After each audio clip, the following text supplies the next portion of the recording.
but I think the development of full artificial intelligence could spell the end of the human race. It's a flying object, and we don't know what it is. I would hope somebody is checking it out. It was a rocket or whatever, but incredibly fast, opposite direction. It was too fast to be an airplane. I'm glad the Pentagon is looking at this, because if it poses a threat, I want them on top of it. Well, the craft generates its own gravitational field. You said there's lights in the sky? The internet has become the command center for criminals and terrorists. 911, what's your emergency? I need help, please help me! Aliens won't let it happen. That's what we're instructed to say. Roswell, Area 51. Alien kept deep under the ground. 1, 0,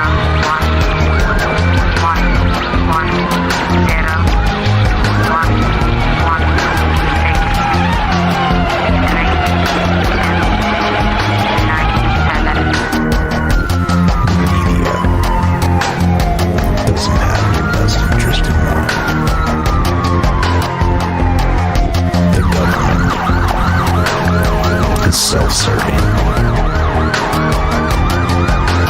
You're here for a reason. You're listening to Troubled Minds Radio.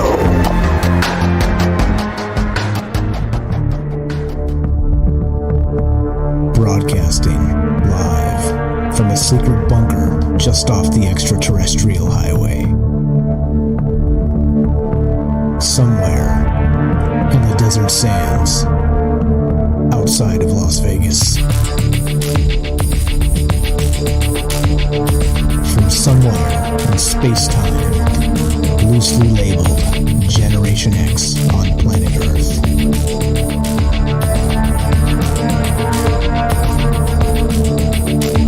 And asking questions of you in earnest into the digital darkness. Good evening and welcome to Troubled Minds Radio. I'm your host, Michael Strange, and hello to all of you who may also have troubled minds. What's going on, guys? Happy Monday, happy holidays, all the things you celebrate. I hope they're well. I hope everybody's well. And, well, good season's tidings to you wherever it finds you. And well, this is a weird show. This is a strange show. This is an odd show. This is the show where we get together Monday through Thursday and we talk about all the things we're not allowed to talk about. You know what they are? Aliens, conspiracy, the paranormal, the government, academia, the 24-hour news cycle, propaganda, and the general feeling that we live in the upside down. And well, as part of the upside down, we talk about all of that and more because there's a whole lot to talk about, isn't there? The more you consider the news cycles, the more you consider propaganda the way it is, the more you consider the fact that even though, I don't know, let's say in the late 60s, early 70s, they say that a Viking lander actually found evidence of life on Mars. But it's been suppressed, it's been debunked, it's been shelved, it's been swept under the rug. And so there are some of us who are, let's say, is suspicious the right word? I'm not sure suspicious is the right word.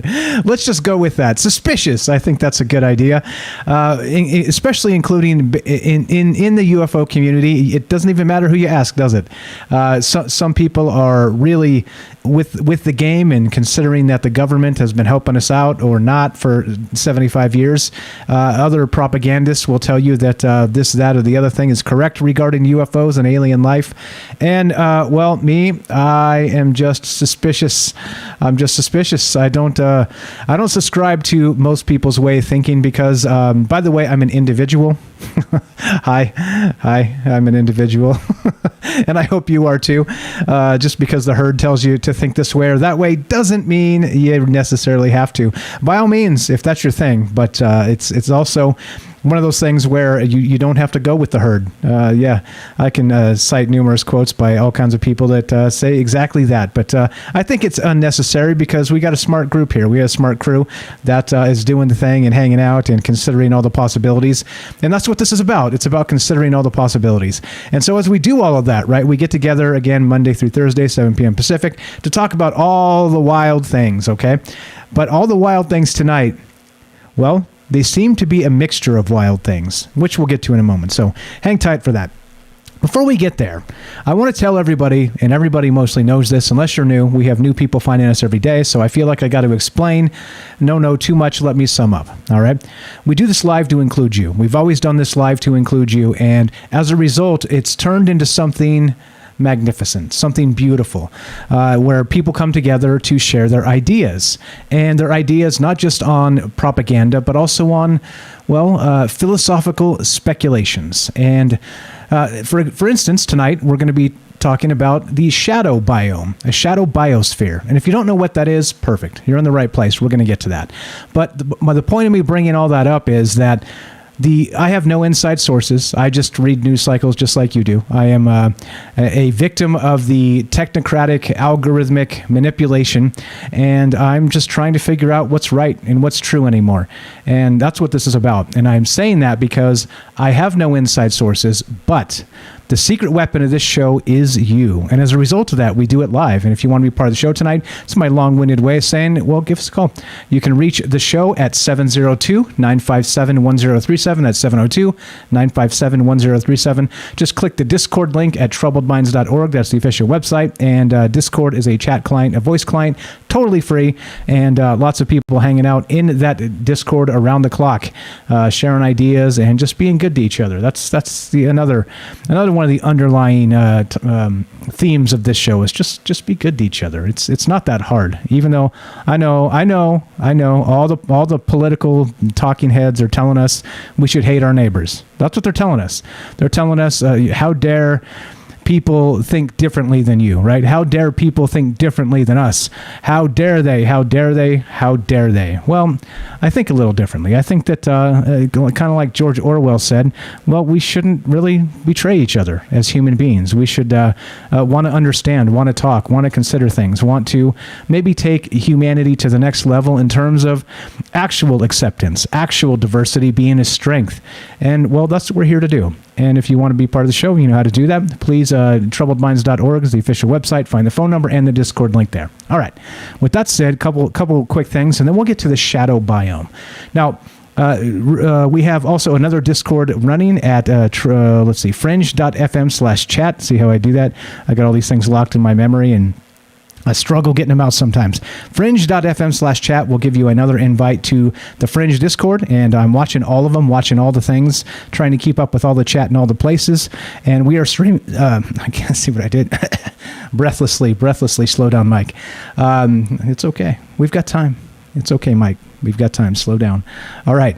So we have fringe.fm/chat, and there's another Discord there. I'm watching that chat as well. Please join that. And one last final thing before I tell you where we're streaming and we continue with the show tonight is the easiest way to listen to Troubled Minds is to download the Fringe app. Go to in any of your favorite app stores, Apple or Android, and you can download it for free. Just smash the play button at approximately 7:05 Pacific time, Monday through Thursday, and you get me. You get Troubled Minds. You get this community. You get the amazing people that call in and are part of this show. All right, so let's see. I got that. I'm not selling any books, so don't worry about that. I got this. Just kidding. All right, so let's move on, shall we? Let's get to this shadow biome. Now, what actually kind of triggered this thought in my head was I was scrolling through Twitter, just kind of checking the news for hashtag UFO Twitter.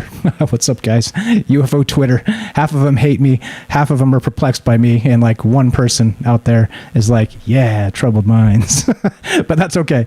it's not a popularity contest anyway. So the thing is this, though. I was kind of cruising UFO Twitter, and UFO Joe yesterday was just kind of posting some holiday musings, he was calling them. And he had one in there where he had a tweet quoting Dr. Eric Davis. Eric Davis. Now, Dr. Eric Davis, of course, is one of those guys that is very, very deep into the UFO scene. And we're talking probably black budget projects UFO scene, that deep, okay? And one of the things that he had actually put in there is that something that caught my attention was Dr. Eric Davis was discussing in an interview with Stephen Greenstreet that they're like, well, I think they asked him his actual take on UFOs, on what he thinks they are, right? And he said it's likely, I don't have the quote here, I'll pull it up and I'll find it in a sec when I get some more time. Running a little bit behind, had some technical issues, so that's why I'm breathlessly trying to get through this like it's going to catch anything up, but let's just remain calm and stay in the pocket, Michael Strange. But okay, so the thing is that, right, he mentioned that he had this theory, Dr. Eric Davis, that, and many people know him in the UFO community, right, and some people are like, he's the guy, if anybody would know, he would know, famous for that Wilson Davis documents with the meeting with the Admiral Wilson back in 2004, I believe, where they discussed these black budget projects in a parking lot here in Las Vegas, just south of the Vegas airport. And well, anyway, so he really goes deep. He was a consultant for TTSA, which is To the Stars Academy, which at the time was featuring Lou Elizondo, Chris Mellon, still Tom DeLonge is running that outfit. But Eric Davis, again, is really, really deep into this stuff. And some people claim that if anybody knows anything about UFOs and what they are, it's that guy. All right. And what he speculated in this quote that I'll find shortly, and I'm paraphrasing here, but what he said was that if there are entities out there flying these things, maybe they do not actually live in the same space we do. Meaning that it wasn't from Alpha Centauri or wherever the heck you want to point to in the sky and say it's out there. It's not. It's right here. Right here, maybe in this very room with me right now, maybe in my bunker right now, underground in this weird spot out in the desert, right? Maybe. And what we mean by that is he said that it's possible that these entities live in something called a shadow biome. A shadow biome, all right? And I thought, what in the world does that actually mean? And so I started digging, and wouldn't you know it, a shadow biome is a scientific term. And a shadow biome actually is speculated that us here on planet Earth, there may be an entire other group of life forms that are just not classified in the traditional way that we classify life as human beings. And so let's get to that. Let's get to that. So that's what got me thinking in this term today. And so there was, again, an old interview by Dr. Eric Davis, shared by our good friend UFO Joe Murgia. You can find him at ufojoe.net. And just like to give credit where credit is due for inspiring things. And by the way, speaking of that, Clyde Lewis actually did an actual old show called Tales from the Shadow Biosphere. So let's shout them out as well. But okay, so thing is this, right? I started looking at this, and then just before we start, of course, wouldn't you know it, Night Stalker Johnny on the spot sends this into the Discord. And let me read this quote. Now, this is pretty hot right here. He says this. Let's see. Just a moment, please. All right. New video from Jeremy Corbell with this description. UFOs is a very small aspect of a much larger phenomenon. This idea that what we're seeing are machines from other planets, I'm unconvinced. What we may be seeing is an alternate reality. There seems to be another version of reality that is occurring, and that, once in a while, they perforate and they pop through into our reality. And this is not just from a cursory look at the UFO phenomenon. This is from talking with thousands of close encounter eyewitnesses who tell me that this is something bigger than just flying machines. To give you an example, at Skinwalker Ranch, the report is that a piece of the sky opened up like a tear. And out of this tear came beings, entities, right? So UFOs is a symptom. It's part of this alternate reality, but it's not just about UFOs. UFOs represent this phenomenon. And so, well, there it is. Just Johnny on the spot. Derek in Massachusetts, the Night Stalker, had no idea I was about to do this particular show, but as usual, he's tuned in, and somehow maybe remote mute. Hear what I did? Remote viewed me. And pluck this out of the ether just before we begin tonight. And so we'll begin here. We'll begin with this, all right? UFO, this is from Tweaktown. UFO investigator claims U.S. government is hiding vital information. And yep, an unidentified flying object investigator claimed the U.S. government is hiding information as on UFOs as sightings increase worldwide. And not only did that, we have that quote from Jeremy Corbell. I've got some more in this particular article he did. But here we go. We'll read just a little bit of this, and then we'll move on to what a shadow biome is, shadow biosphere. And actually, by the way, before we do that, let's read the phone number again, 702-957-1037. Love to hear your thoughts on this. All right, here we go. Tweaktown. An investigative filmmaker has appeared in an interview to discuss how the U.S. government is reportedly hiding information on UFOs from the public. We've talked about that quite a lot. It's not very exciting, other than, well, UFO or government transparency, right? Government transparency is the thing. Hold on, let me see, make sure we've got, all right, I think we're okay. All right, anyway, trying to make all of this work on a new workflow, and it's not working. All right, anyway, here we go. So Jeremy Corbell appeared on Fox News Primetime following a showcase of the recent UFO sightings video obtained and released by TMZ. And this is just from December 17th. This is just a couple days ago. Corbell states that UFO sightings have increased from both the public and the military, and that no one can confirm if the flying objects are extraterrestrial. But there is a universal concern for objects of unknown origin flying in restricted U.S. airspace. We've heard all this before. Blah, blah, blah. But the combination of these two things, these statements, and that UFO Joe thread on Twitter, which I'll pull up and share in a little while as well here. You guys know me. I do like to share my sources.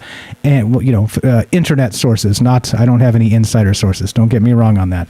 But the thing is if there is this cover-up of, well, let's say epic proportions in the sense of UFOs, in the sense of possible entities that are from somewhere else.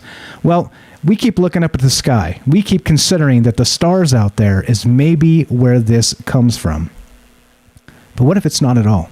What if, like that quote from Night Stalker, really, and said by Jeremy Corbell, is what this is all about? Is that the UFOs are not anything of this earth at all, or even of this universe, let's say. Let's say they're from somewhere else. But we've talked about this in the past. We talked about this on the Multiverse show not too long ago, last week even, where is it possible to occupy the same space as something else, including maybe ourselves in a multiverse simulation sort of thing? And, and now you see where we're headed with this. So we're going to get to that tonight, including, let's do that. Anyway, love to hear your thoughts on this. I'm trying to get this workflow set up. I'm trying to move everything around in my office here, and it's just not working. It's just not working. Sometimes the old way is the best way of doing things. All right, there we go. Let's just do that. All right, so anyway, what we're going to do tonight is talk about this idea of what's known as a shadow biosphere, all right? The term that Dr. Eric Davis used was shadow biome. But this is what he's talking about. Not just this, but in particular, that idea of an interdimensional entity traveling through the same space we occupy just sort of pops through reality. Just boop, pops through, right? And is suddenly here. And everybody's seen or heard of the idea of a shadow person, right? And you look out of the corner of your eye and they are no longer there. So it makes me wonder, all right? It makes me wonder, not just with this, but with many, many other things, is if there's something going on out there has to do with what is known as a shadow biome. And Shadow Biosphere, yep, we're going to get to that. Just one moment, fixing my my setup here. Okay, I want to make sure I see the phone calls if they come in. So, all right, so here we go. This is straight from Wikipedia. I like to call them the Ministry of Truth for obvious reasons, because anybody can edit Wikipedia, by the way. Did you know this? Just Just saying. So this is redacting history in real time because people are more likely to Wikipedia something than actually go to, an old school book or an encyclopedia sort of thing. Anyway, Shadow Biosphere is a hypothetical microbial biosphere of Earth that would use radically different biochemical and molecular processes from that of currently known life. Although life on Earth is relatively well studied, if a shadow biosphere exists, it may still remain unnoticed because the exploration of the microbial world targets primarily the biochemistry of the macroorganisms. All right. And what they're talking about here, of course, is microorganisms, tiny things. We've talked about the quantum world before quite often, but that's not what we're saying here. We're saying chemical elements that go unnoticed because they don't consider them forms of life. All right. And in those terms, if there's that going on and maybe there's actually life here on Earth, and not just life here on Earth, life as we never expected it to be, then we have a problem, do we not? I think we have a problem. And that's what's on my mind tonight. That's where we get, that's a settle in, Mike, get in the pocket, it's okay. You're not late, you're right on time. Everything's right on time. And so that's what's going on here. The hypothesis is this. I'm going to let us chew on this for a second, and then we'll take a break and come back. And if you guys have thoughts on this, love to take your phone calls and hear your thoughts. But here we go. The hypothesis is this. It has been proposed that the early Earth hosted multiple origins of life, some of which produced chemical variations on life as we know it.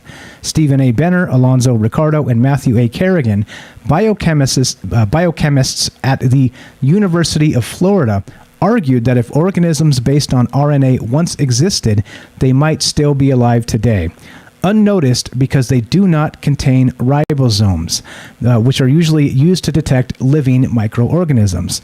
They suggest searching for them in environments that are low in sulfur, environments that are spatially constrained, for example, minerals with pores smaller than 1 micrometer, or environments that cycle between extreme hot and cold. Other proposed candidates for the shadow biosphere include organisms using different suites of amino acids in their proteins or different molecular units based on sugars in their nucleic acids. Having a having a chirality, I don't know what that word is, opposite of ours, biopolymers. Carol Cleland, a philosopher of science at the University of Colorado Boulder, argues that desert varnish, whose status as biological or non-biological has been debated since the time of Darwin, should be investigated as a potential candidate for a shadow biosphere. Existence of a shadow biosphere could mean that that life has evolved on Earth more than once, which means that microorganisms may exist on Earth which have no evolutionary connection with any other known form of life. And so, of course, when you start considering, all right, maybe that's possible. Scientists have suggested this as an alternate way of thinking in regards to not just, well, what we're doing with life on Earth, but how about evolution itself? And then it got me thinking, of course, because this is Troubled Minds after all, what about those shadow people? What about those entities that may step through some sort of, well, portal, I guess, for lack of a better word, that pop through maybe something like at Skinwalker Ranch, that maybe phase in and out like maybe the UFOs that people describe as sort of being there, blurry, hard to decipher exactly what it was, and then poof, they're gone. Well, wouldn't this sort of explain a whole lot of all of it? And that's what's on my mind tonight. What are your thoughts on this? And okay, you can slow down, Mike. It's always been my bugaboo, is just going a little bit too fast for myself. Just slow down, Mike. It's okay. There's no problem here. But all right, so that's what we're going to do tonight. We're going to talk about this shadow biome, this shadow biosphere, but how also does it relate to, I don't know, maybe the DMT machine elves, if you guys have heard of that. How does it relate to, I don't know, maybe shadow people? How does it relate to all of these things? Is this related, or is this, well, too confusing to relate to anything at all? And that's okay if it is, because after all, this is Troubled Minds. And I am your host, Michael Strange. And we do something here called Drinking the Maybe Juice.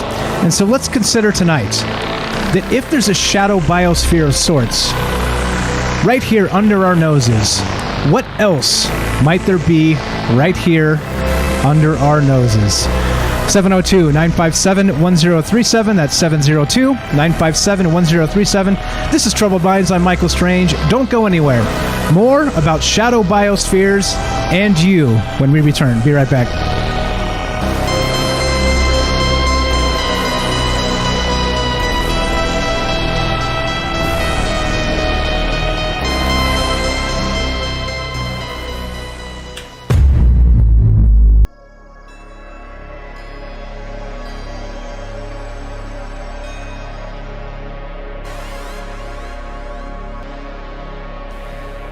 Welcome back to Troubled Minds. I'm your host, Michael Strange, and we are streaming on Rockfin, YouTube, DLive, and Twitter. And we are broadcasting live on the Fringe FM. And tonight, we're talking about Mickey Mouse. No, I'm totally kidding. We're talking about the Shadow Biosphere. And what does that mean? And we're going to get to that. It could mean a lot of things, couldn't it? And if you want to be part of the show tonight, I'd love to hear what you think. It's 702-957-1037. That's 702-957-1037. And let's do it. Let's go to some phone calls. Let's see. All right. You know how you get that, like, who moved my cheese effect, you know? You ever read that old corporate book back in the day? Where you kind of, when something changes, like everything's changed. My desk setup changed. Everything's a little bit different. And it's just slightly different, right? So everything's not exactly where it used to be. So I guess you could say I'm sort of in a shadow biome right this moment. So there you go. So I don't know what's actually going on other than I'm phasing as we speak. Maybe that's what's going on. Phasing into the shadow biome. But that doesn't much matter because let's find out what you guys think about this idea of the shadow biosphere. Let's go to our good friend Joseph in Iowa. What's up, Joseph? Welcome to the show. How are you tonight, my man? Hey, there's a movie I tried to find while I was waiting. I couldn't find it, but it is exactly what you're talking about, except for like the wealthy people use the shadow biome or the other like reality that you could bleed into. They use that as a utopia, and like someone got into that from like the bottom, like they came up from the dirt of the other side and got into the utopia and started doing something, and like it was bleeding in, both realities were bleeding in to the utopia, and they're like, you could see like homeless people on the ground and like rich people were dancing, and it was all mixing together. It was kind of weird. That's pretty wild. So, okay, so they found a way to live in the same space, but they sort of just, the elites kind of stepped over into one-dimensional step, whichever way, and it started leaking into their reality, the ugliness they left behind? Yeah. So like where they are, there would be, like they could be on Skid Row and they wouldn't even know it because of that shadow or whatever, that different reality. That's pretty wild. Kind of a newer one. I'm not sure what it's called. Yeah, what was it good? Yeah, it's a good one. It's like a top. Is it In Time? In Time? I'm not sure. It reminds me of In Time, where they have the time, like they can live forever, but they have the time on their arms. Oh, with Timberlake, right? Yeah. Okay. I can't remember the name of that. That might be the one. Okay. All right. Yeah. Okay. So I haven't seen it. I've seen a clip or something, but that's it. Now here's the thing though, right? Just considering the fact that maybe there is something called a shadow biosphere, and maybe there's life forms literally in the same space as us, maybe right underneath our feet. Maybe they're actually even something to the effect of maybe like symbiotics. We have to have them to survive, and we just don't know it. Do you think this is a possible thing? And what does it mean if it is? Yeah, like I think you were talking weeks back about like cheat codes, maybe each one is a different feature or cheat code. Like one allows us to be I am, like, or see. One allows us to feel. Like there's all kinds of different levels, and who knows? I don't know. I think it's really attached to objects and belief, though. Like, in like just our generation exposed to the internet is less vulnerable, but I think like the older ones, like people watching TVs and stuff, like are more susceptible to like government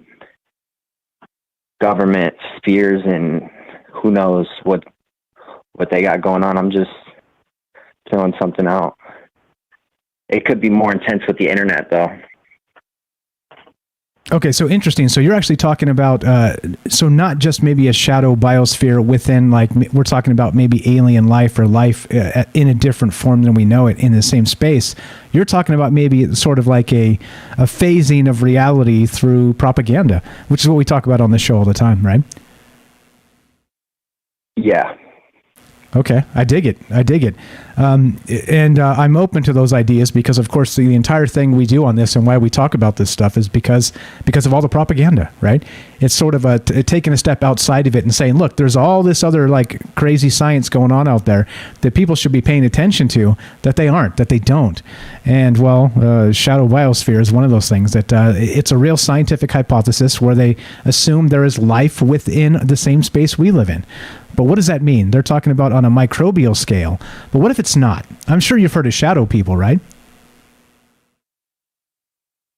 Yeah, unfortunately. I mean, I've heard experience from my dad. My dad does like drugs a lot, so that's that's a side effect of that for sure. Okay. And I remember one time, I was mad at him one time, and like I triggered him to like see more, like just by expressing like strong vocals towards him. So, like it's a weird thing. So, okay, this is interesting too. All right, so just with the power of your negativity or whatever it was, you were upset, shouted at him, and you basically changed his reality, right? He started experiencing other things. Yeah, made him bleed, and that's the same thing that happened in the movie that I'm talking about. He was in the hall where all the rich people were dancing, and he's spitting all this truth and saying something.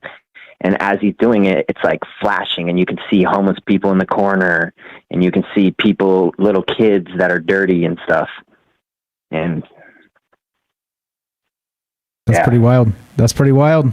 I can't remember the name of that movie. Is it In Time? Anybody know the name of this movie we're talking about here? If not, that's okay. We'll dig it out. I'm sure you'll dig it out after you're off the phone here. Okay, so good stuff. I like the ideas here to kind of taking this in different directions right off the bat, which is perfect because that's why we do this show, just to get your thoughts on just in general what's happening here. So you're saying maybe there's something going on with this. Yeah. Okay, I like that. I can deal with maybe. Definitely a maybe. I can deal with maybe. You're the best. Anything else for us, Joseph? That's basically it. Okay, Joseph here has a YouTube channel called Hydro Hose. Check it out. You can find the link in the description. He does original music, and he's doing things like we do a little bit as well, spitting a little bit of truth here and there. You're the best, Joseph. I appreciate the call. Have a fantastic night. Happy Monday. Alrighty. We'll talk to you soon, my friend. Yep. All right. Good night. There you go. Phones work. Thank you, Joseph, for breaking the ice, getting the conversation started. Interesting thoughts here. So not only are we speaking in terms of microbial shadow biosphere, I expanded that to what about the biosphere of maybe something living in the same space as us? Sort of like you could talk about alien life, like we started with Dr. Eric Davis and UFO Joe and that sort of thing. Or how about in terms of, what about shadow people?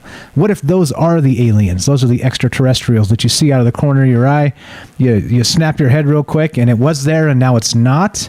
Is this stuff real? Is this stuff fake? Is this stuff a figment of our imagination? And that's the thing. I'm not exactly sure, which is why we talk about this. All right, so great stuff from Joseph. Appreciate the call. What are your thoughts on this Shadow Biosphere? There's a lot more to this. We can get to it, but just the nutshell version is this. The Shadow Biosphere is a hypothetical microbial biosphere, but we'll just toss out microbial to talk about shadow people and aliens, because why the hell not? A hypothetical biosphere of Earth that would use radically different biochemical and molecular processes from that of currently known life. Although life on Earth is relatively well studied, if a shadow biosphere exists, it still may remain unnoticed because the exploration of the microbial world targets primarily the biochemistry of the macroorganisms. And there we go. I don't know. And so that's the question, right? As we always consider not just our reality, we consider the nature of our reality. And clearly science doesn't know all the answers, or else we'd have our flying cars and we'd be stepping through stargates and all the rest of this stuff, right? But none of that is, at least publicly available at this point. But since we don't have it, it is one of those things that makes you go, all right, so where are these aliens? If they're hiding from us, it's not from, UFOs from Alpha Centauri, is it possible they live here? And they've always lived here, but not even in Agartha or any of these other places. They're just phased out. They're just in some other reality. Well, right here. Maybe one right over my shoulder watching me do this radio show. I don't know. And also, last night I was listening to a radio show that shall remain unnamed, but there was a discussion going on regarding this exact thing. And maybe not exact thing, a similar thing. In that, well, let's say that these entities sort of bleed over into our reality, all right? From wherever they're coming from, who knows? Whether it's that shadow entity, whether it's aliens, whether it's things like this. But we see them as what? Sometimes orbs. We see them as what? Maybe shadows out of the corner of our eye. If these things exist, okay? We're just kind of drinking the maybe juice and considering all the possibilities here. But if that's the case, does that mean in their reality, they see us as orbs? They see us as shadows out of the corner of their eyes? What's going on with this? I don't know. What are your thoughts as we consider this thought tonight, this Shadow Biosphere? And we'll get to, of course, Plato, the Allegory of the Cave, because why not? It fits in perfectly with this type of discussion, because we're living in one reality, but this one reality may or may not be anything like we expect it to be. And we'll get to that in a little bit as well. But love to hear your thoughts. If you have any ideas on this or theories or, well, even whatever you got, I'd love to hear it. As you know, this show is non-linear and open-ended, and we can take it wherever you want to take it. I'm ready. If you got it, I'm ready. 702-957-1037. That's 702-957-1037. And here's part of that interview with Jeremy Corbell. I got a couple clips off before we started real fast. I didn't get the one we were talking about, but let's just hear this. He's talking about these alien entities that have been covered up, possibly, and, well, maybe they aren't UFOs at all, or maybe they're entities instead. I don't know. Let's hear a little bit of this interview from Jeremy Corbell, and this is on Fox. Let's play it and keep on trucking. Well, here's the problem, is that UFO sightings have increased both from our military is reporting them as well as civilians. I get videos every day since our government admitted that UFOs are real and they fly with impunity in our restricted airspace. As you remember, this last 6 months, I've been obtaining and releasing military footage of UFOs that the Pentagon has been confirming. When you get these videos like the one you showed earlier, it's one single source, a civilian single source. We need corroborative sensor data in order to have a very robust case for a specific UFO event series. That's what I provided with the USS Omaha and the USS Russell when the UFOs were buzzing our warships. When I released all that footage, we have radar data, FLIR data, all sorts of visual data. That makes for a good case. But you're going to see more and more of these because our own military has told us there's been an increase in frequency of sightings and encounters. I'm sure everybody watching is wondering, are we being invaded, and do I need to get a booster if that's the case? That's a joke, Jeremy. That's a joke, Jeremy. I know. That's a joke, but here's the serious... Go ahead. Well, I'm just saying that the idea, though, is that we don't know who is flying these craft. We don't know the intent of those operating these vehicles. And our government is taking it very seriously. Right now, there is legislation on the floor that is being debated to create a really profoundly robust UFO study group, something that is not in the shadows of secrecy deep within the Pentagon, but something that is now more beholden to the public and having to be transparent. We are all looking for UFO transparency. One individual case of UFOs is not something to hang your hat on. Okay, exactly. And yes, that was a very bad joke. I don't ever think I'm funny, and then like even the bad jokes I make were better than that. That was horrible. Yes, definitely bad joke. But okay, so the thing is this, right?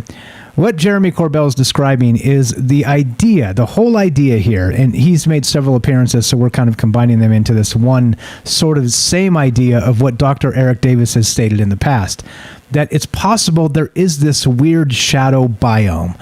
And what that means is it's, well, really alien life right underneath our noses. We miss it every single day because we don't know what to look for. And it could be in terms of the tiny organisms, this that type of thing. But it also could be, well, maybe they're here and we visually see them as what? What do we see them as? We see them as maybe shadows out of the corner of our eye. We see them as maybe glowing spheres floating around. We see them, maybe they are the UFOs. I kind of like that. That's my favorite theory, by the way, when we're talking about UFOs as, you know, not being flown by little green men, but I like the idea that maybe UFOs are the machine elves, the DMT machine elves, or right, maybe they are the entities themselves, and this is how we perceive them, as these flying things, these flying craft, but they're not. They're things, they're entities, they're, you know, people from, well, somewhere else. The Shadow Biome is where they're from. Just throwing that out there as a maybe. Ultra-terrestrials, what's up, Night Stalker? I see you there. Yeah, so I don't know. What is your thought on this, right? We'll get to Plato's Allegory of the Cave as we go tonight. But the idea here is that, is it possible that in this space, the same space we live in, there's other entities, there's other life? And what does it look like? And so I've opened this up to UFOs so far, shadow people. We haven't even touched on ghosts yet, but of course, if you're talking about shadow people, you kind of have to.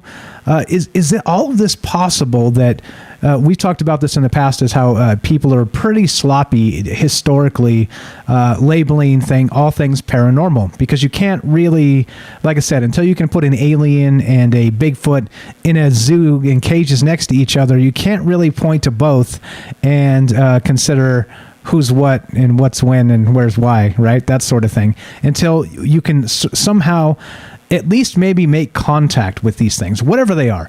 I'm not advocating we should catch these things and throw them in cages, by the way. That's horrible, but it's just a bad analogy, right? Yeah, Derek's got it right. The call is coming from inside the house. Yeah, so I don't know. That's the idea tonight. And I'm not sure. I don't know what to think of this, other than I love the thought that we're not the only things in this same space. And I think that you can take the idea a step further, in that we've talked about how time supposedly exists as that flat circle, in that the same space I occupy right now, this very space and the same space you're occupying right now, time-wise, right? 100 years ago, this was a desert where I'm standing, right? 100 years from now, what might this space be? But if time exists in the same place at all times, and we're just out of phase with those timelines, then that means exactly what we're talking about. So why not? Why the hell? Let's just throw time travel into the mix while we're at it. Because why the hell not? This is Troubled Minds after all.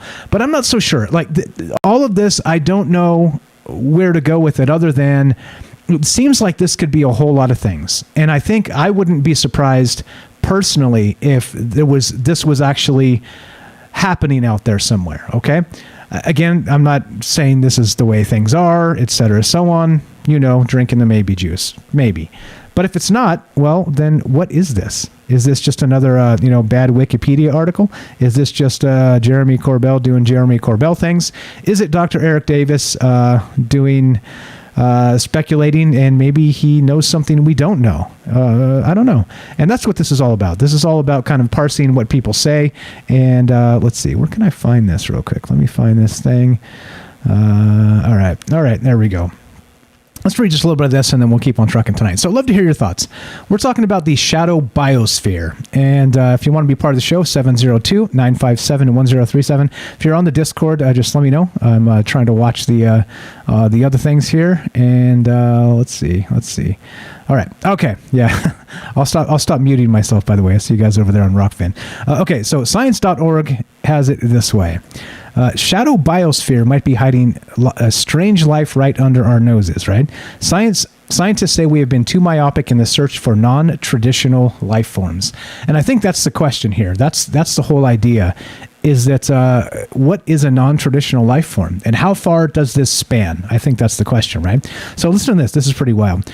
This is from science.org. If we came across alien life, would we even know it was alive? So let's just add black goo to the mix while we're at it. That was a central question posed at a session here yesterday at the annual meeting of AAAS, which publishes Science magazine. All known life on Earth fits a particular mold, but life from other planets might break free from that mold, making it difficult for us to identify. We could even be oblivious to unfamiliar forms of life right under our noses. All life as we know it follows a standard protocol known as the central dogma, using DNA and RNA to store genetic information and translating that into proteins. And all living things rely on the same handful of chemical elements. So, when searching for life in remote or extreme environments, scientists typically look for the signs of the kind of life we're familiar with. But, and this is a quote, if we have other organisms out there that do things just slightly differently, we might miss the boat. And that's what's going on. What's going on? It should be fine. Rockfin should be fine. Kelly, how you doing, buddy? I see you there. There's folks on Rockfin over there. Let's see. What are they saying? Let's see. Hold on. Yeah, maybe they're saying there's a problem with Rockfin. I don't know.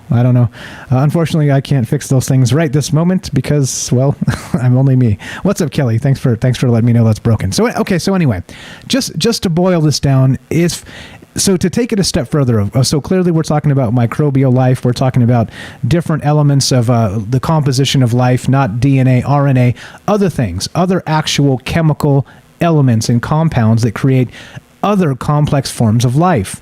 Well, if they're here and we don't know what to look for, how do we know they're here? And that's the idea tonight. That's what we're talking about. And of course, taking this to all other areas and angles, including UFOs, including shadow people, including what else do we got? Let's throw time travel in, because of course, if we all exist in the same space, except a different time slice, you see, it gets complicated super fast, doesn't it? And how would entities in those other spaces perceive us? As orbs, as shadows, as maybe they're watching us? I don't know at all. I have no idea. Anyway, that's what's on my mind tonight. That's what we're talking about. Thank you, Joseph, for kicking us off with a great phone call, and looking to hear from you. What are your thoughts on this? Is this one of those situations where it's a little too much maybe juice for you?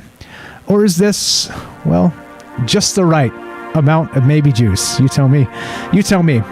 I think in terms of stretching not just the imagination, but stretching the way that life is mysterious.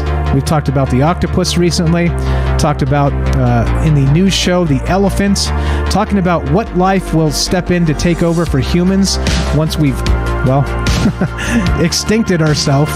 What if there's life here already? What if there's life that we haven't recognized or have not earned the ability to recognize? What do you think? Love to hear your thoughts at 702-957-1037. That's 702-957-1037. This is Troubled Minds. I'm Michael Strange.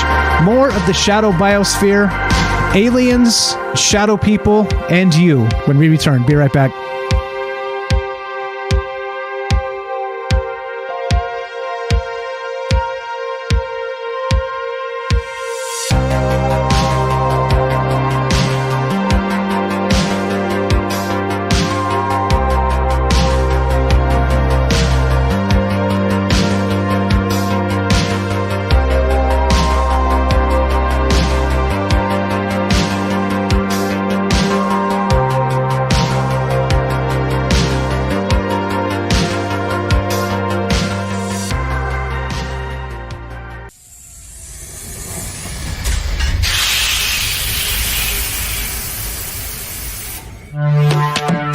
we are talking about the alien abduction phenomenon. Aliens. The aliens are looking through your eyes and they're accessing your optic nerve. I'm doing that. Through that optic nerve, they're transferring to your brain. People are random images as they traverse neurons in the brain. All right, so maybe, and they also feel them planting or receiving memories or ideas or images.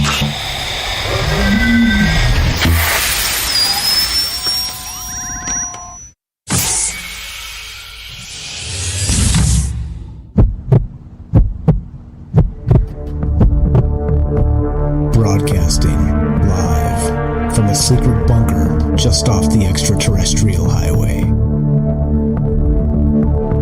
Somewhere in the desert sands outside of Las Vegas. From somewhere in space-time, loosely labeled Generation X on planet Earth.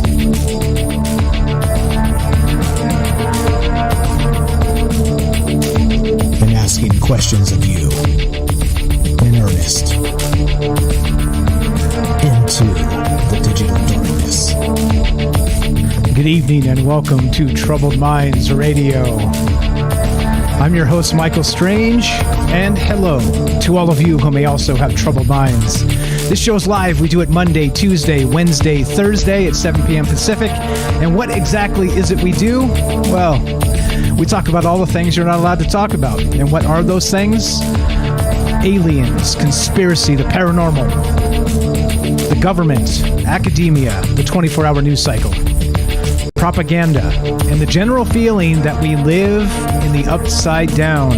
Speaking of the upside down, well, we'll get to that in a little bit because, of course, tonight's topic about the Shadow Biosphere really sounds like the upside down, doesn't it? It sounds like some secret portal opened up by the Department of Energy deep underground at Camp Hero. Well, I guess we could add that to the list of things to talk about tonight. But the reason we do this live is to include you. I don't have any inside sources, so as a result, my secret weapon is you. Meaning, let's put our heads together, let's think about these things and consider all the possibilities. And that's what we do on this show. And we do it live on Rockfin, YouTube, DLive, and Twitter. I'm watching all those chats in all the places, trying to keep up with all you guys because all the amazing thoughts just flowing through the chat constantly are, one, blowing up my brain, but two, making it difficult for me to catch up as well. So I get all of the things. So what we're doing tonight is not just reading the chat in all those places. We're also taking your phone calls and your thoughts on Discord, and you can do phone calls there as well. And so if you want to be part of the show tonight, and what are your thoughts on the Shadow Biosphere? All right. And just to reframe this real quick before I read the actual phone number and give you all the good information, this is from science.org, and the headline is this: Shadow Biosphere might be hiding strange life right under our noses. And of course, this is talking about microbial life. It's talking about maybe entities that are alive, complex biomicroorganisms that are alive, but they actually do not, they're not easily quantifiable by us, so we don't know what to look for. They don't have the RNA, the DNA structures that we're used to seeing with living life forms. They don't have many other things. But I expanded the example to include not just these strange biospheres, but something called a what's it called? It'll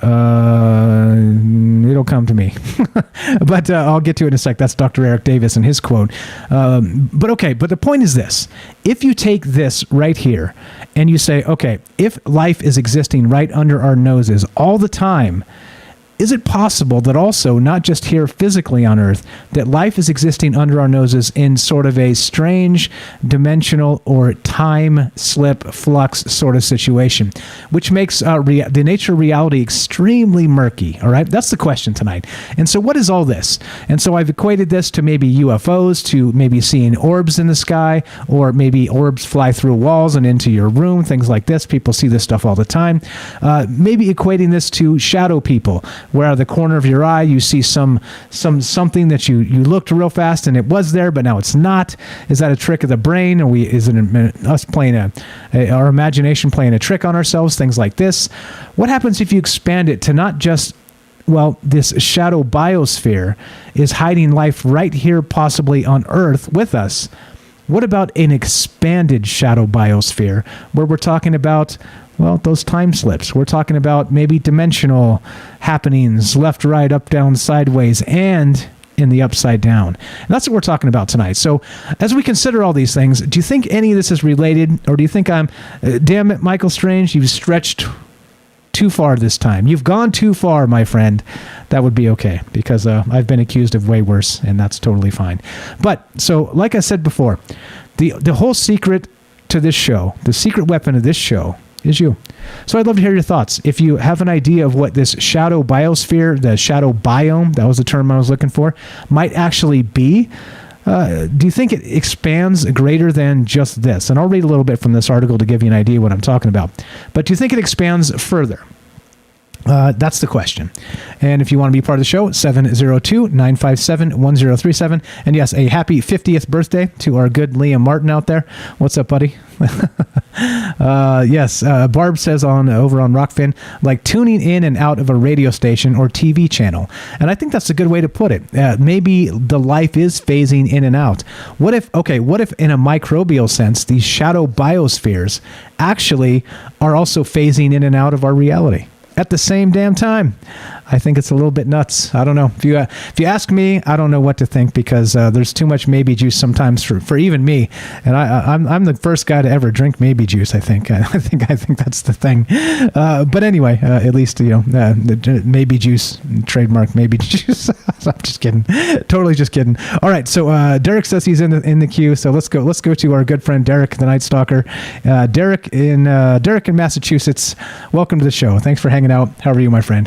Happy Monday to you. Welcome to Troubled Minds. What's going on, brother? Great show tonight. Oh, thank you. Happy birthday.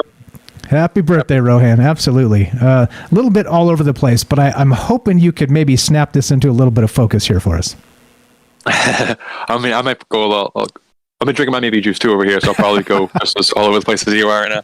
Okay, that's fine. Go right ahead. The last time I called in, we lost audio and everything. So if at any point my audio is not sounding good, or if you can't hear me, just somebody let me know. And I'll stop babbling. You got it, buddy. Go right ahead. All right.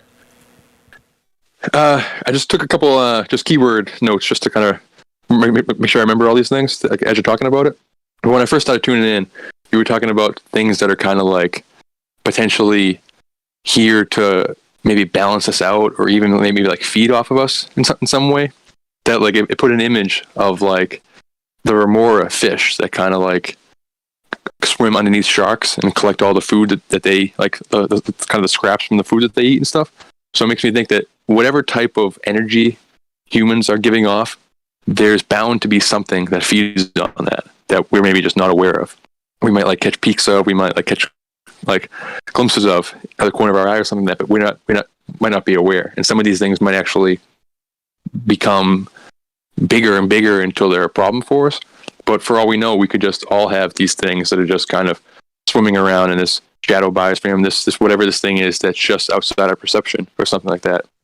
That's kind of like, I don't know, it's just like it's birthed from us maybe, or just something just like a natural organism that just feeds on our waste in some capacity. There's a book, I think it's out right now. It's like less than a year old, but it's called Doctor Strange and the Sorcerer Supreme, where he is the famous Doctor Strange, but he actually goes back to his roots and starts like working in the medical field again. And they show like one of the first pages of the books, they show like the hospital room and everybody, like all the patients waiting and all the different ailments, like what everybody else sees. And then they show what Doctor Strange sees. And like all the people are in like black and white or whatever. And then they show all these colored like monsters, basically these like things that look like viruses and stuff, but they're like sentient and everything. And they're like attached to like people's like necks and stuff. And they're like feeding and draining people of their energy, causing these ailments that they're not like, that a regular doctor wouldn't be able to understand, There's that idea that there's just things that just like, just the way any type of organism in nature has these kind of balance, like things feed off it, and just, what I mean? Does that make sense? Like, kind of a more fish analogy, you know? Yeah. So take it to that next level. So we're talking about these maybe shadow entities that live in this weird shadow biome that they're not shadow people, but it's like a shadow chupacabra, to say, right? Something like this. With wings and fangs, and they're trying to feed on our energy. Exactly. I like it. I like it. Yeah, and then like as far as the dark multiverses and stuff, that's a little different because that is just kind of a separate reality completely. But it got me thinking about that when we started thinking about the upside down, and that's more of like an actual shadow biosphere, shadow biome, where it's like it's not exactly our reality. It's like layered maybe underneath our reality, but there is some type of crossover where the two ecosystems merge, like whether there's doors connecting them or whether like that like weird black goo type plants or vines or whatever like come from one world to the next, or those like little insect things that Will coughs up in the story and everything, that there is some type of overlay where whatever creatures, organisms are in this upside down shadow world, shadow biosphere, does have some type of interplay with us and like feed on us, and there's a connection with the mind, with like all the 11 stuff and the kids with powers and all that kind of Montauk experiment type stuff, like the MK Ultra type stuff. So things from another realm or another plane of existence that every so often interact with us in some way, you know, is interesting, very interesting. And then in different forms of like media, it's constantly popping up. So DC has like kind of two different versions of it. They have like the straight up dark multiverse, which is just basically an evil version, like all of the bad thoughts that everyone has in this reality kind of manifest in another reality that's like right underneath ours, you know, and then entities from that reality are constantly trying to get into this one to like take a hold of our like pure reality and then corrupt that. And then there's another thing called the upside down man, which is a little more connected to an actual like shadow biosphere, where he's something called the other kind. It's like the name of his like race or whatever, like the other kind. It's these creatures that are literal manifestations of like our terrible thoughts and our nightmares, and like they're reflections of us and they're reflections of our things that are in our psychology, you know. So a shadow biosphere, and like they're sentient. So the idea of a shadow biosphere that's created from our mind, like the power of the human consciousness, the idea that the mind is rendering reality in some form or fashion. What if there's like some kind of runoff from that, or some type of like animal or organism or something that like understands that power, and like the way the remora fish feeds on the shark, like they feed off that excess, like whatever runoff happens when we're manifesting reality might be feeding a whole nother biosphere in some reality that we can't see, you know? Yeah, that's like Joseph described when he said that he had that incident with his father where his energy, like his angry energy, caused his father to see like, so it's almost like he either manifested these things or caused his father in a an altered state to also manifest these scary entities, these shadow entities or something that suddenly snapped out of nowhere and just scared the hell out of him. That's pretty wild. Yeah. Good. And then you were talking about the DMT elves and stuff, which is a whole other thing that's definitely in the mix too. We're just one of, I mean, name the term, like frequency, dimension, like layer of reality, realm, like whatever. We're just one type of experience of consciousness. We're a very limited experience, and outside of our experience, outside of this realm or whatever, there's other things that are layered over right next to us at all times, like these clockwork elves, these machine elves and stuff, and entities across the board that people see during these experiences.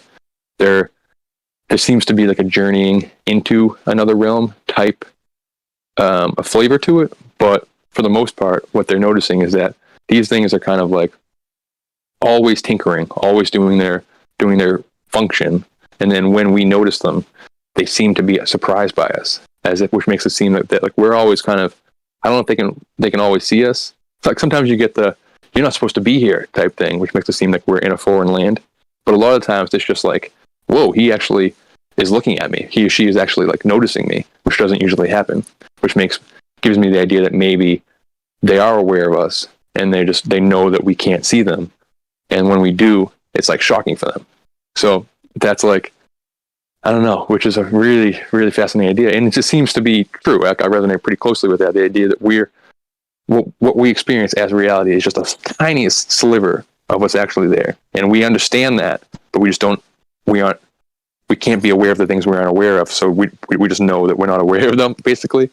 So the possibilities of within those different layers, within just different gradients of consciousness, like turn the dial one way in different directions, we might come across other entities that are existing beside us at all times, and that just a certain tweak of consciousness, a certain psychedelic, a certain ritual practice, running like exercise or whatever can do. It can shift your consciousness a little bit, and you might catch a glimpse of these things that are always the shadow realm that's always overlaid on top of ours, you know.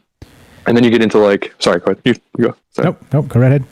You're doing great. Hey, man, I don't need to save you. Go right ahead, sir.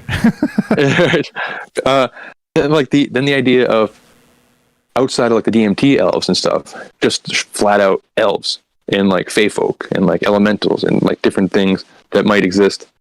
More so, DMT elves, I picture more so being like,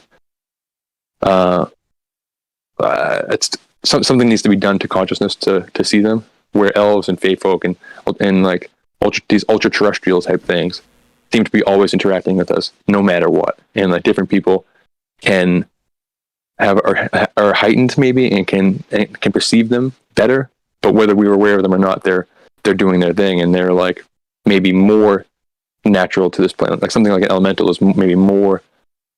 This is their home than it is ours, you know.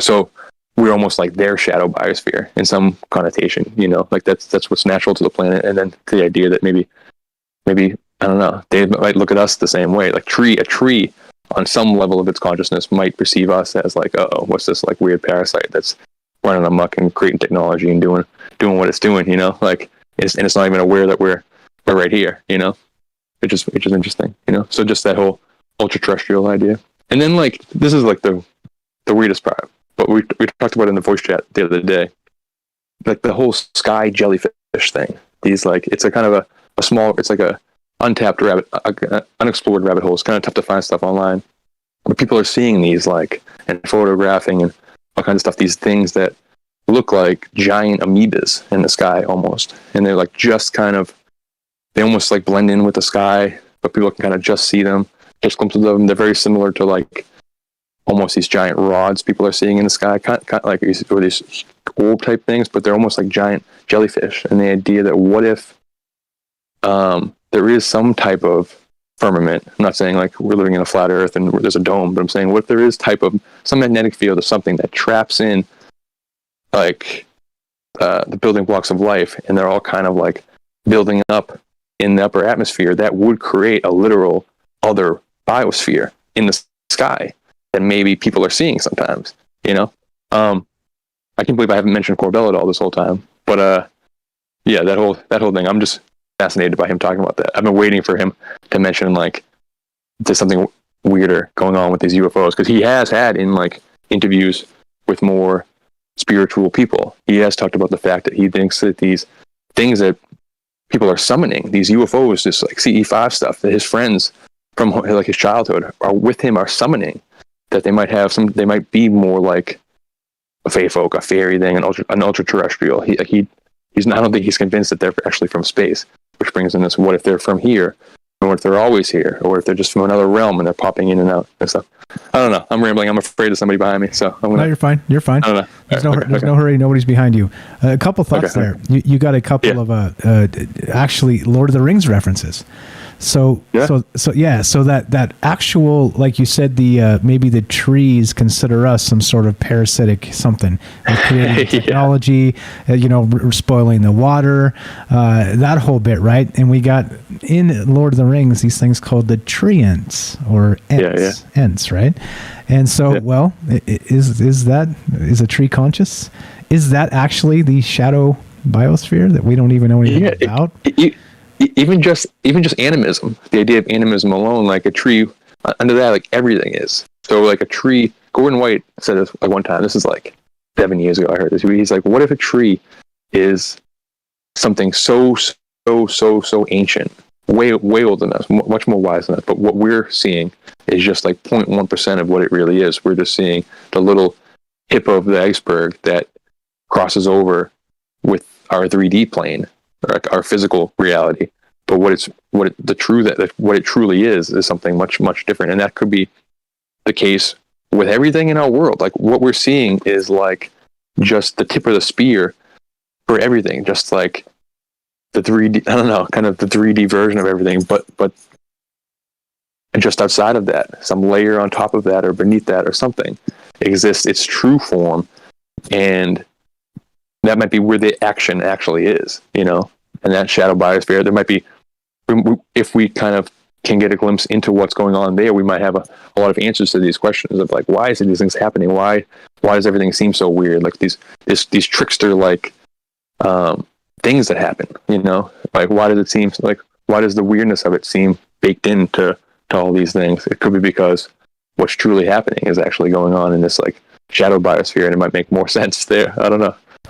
Really great show, great topic and stuff. Thank you. You as well. Amazing ideas. One more thing before you go as well. So the second Lord of the Rings reference is Frodo and Bilbo in the ring. When they put on the ring, are they entering the shadow biosphere? Oh yeah. It seems like it, huh? It seems like it. And those the nine riders, walkers, whatever they were, the Nazgul, they exist as these like hooded entities in the real world that are just spirits. The nine, exactly. But when you put on the ring, they become these ring wraiths of actual like spiritual malevolence. Yeah, wild stuff, man. It is wild. And then just the nine, that just drags me to the Council of Nine and all that kind of stuff. How is these? And it's a huge question I have. How is this shadow biosphere? How are these entities from higher and lower realms, or are just outside of our realm? What are we to them? And like, how are they interacting with us? Why are they interacting with us? And what's their goal? For the Council of Nine and stuff. And like this, I don't know. They seem to be wanting us to do something, And so I'm not sure. What are they doing? I don't know. We're really rambling. Great stuff, Mike. I'm looking forward to everybody's calls. You're the best. But really great Maybe Juice flavor tonight. Loving it. Absolutely. Great brand of Maybe Juice. Great year. You as well. Thank you very much. This is Derek the Night Stalker. Give him a follow. He's got a YouTube channel, and he's got a trailer. Let's inspire him to do some more. You're the best. You're the best, my friend. Have a great night. Talk to you soon. Thanks a lot. There you go. It's as simple as that, right? I mean, it's not as simple as that, but it's as simple as dialing the phone number if you want to be part of the show. 702-957-1037. That's 702-957-1037. You can also click the Discord link like Derek just did. Come join us. Come talk about this stuff. What is this shadow biosphere? What is it hiding? Is it more than microbial life? Is it more like the Lord of the Rings than we think? More shadow biosphere, odd entities, and you when we return. Don't go anywhere. More Troubled Minds on the way.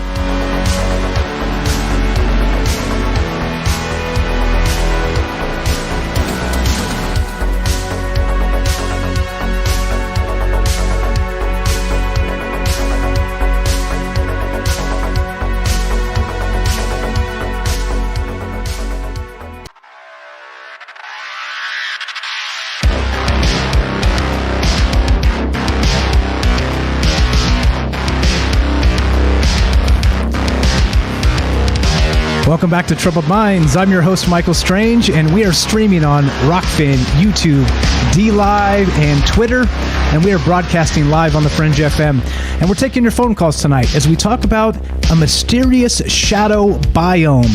Of course, it could be a microbial life, about talking about different things, non-RNA, non-DNA. But what if it's not? What if it's more than that? What if there's life here in the same space as us in a different form?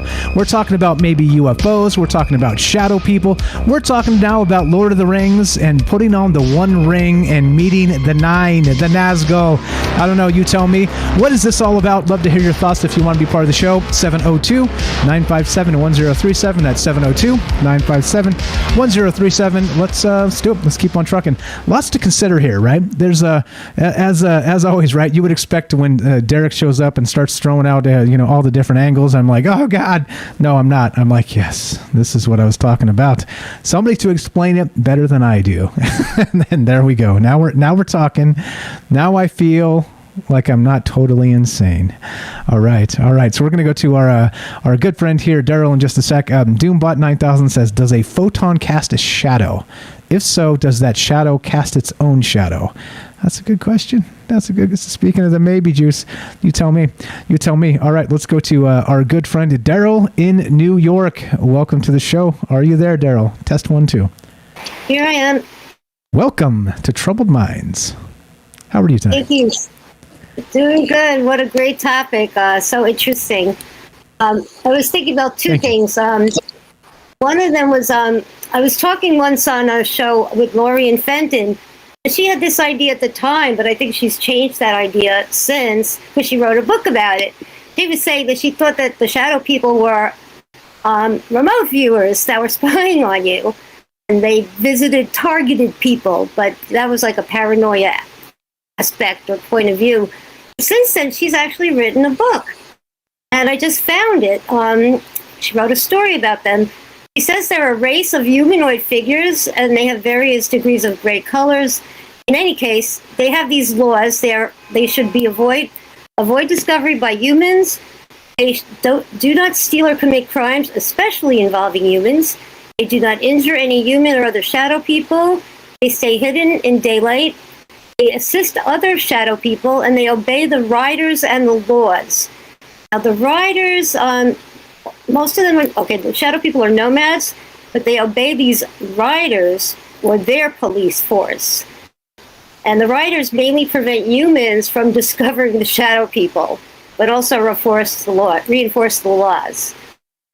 There's not a lot of them left, so most of them travel in groups from one city to the next, but they prefer to stay in one place. And they only come out at night to mask the color of their skin.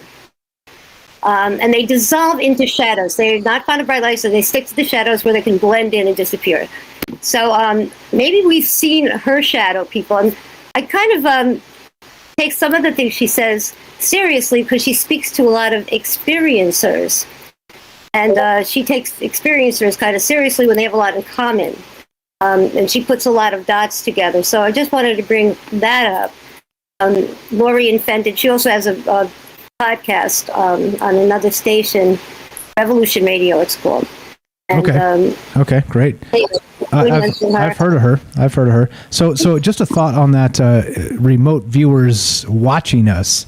Like Derek was describing, like it seems like, some people, some of these experiencers have described those moments when, whatever these shadow entities are around us, they're doing whatever it is they're doing. They're aware of us. They just don't expect us to be aware of them.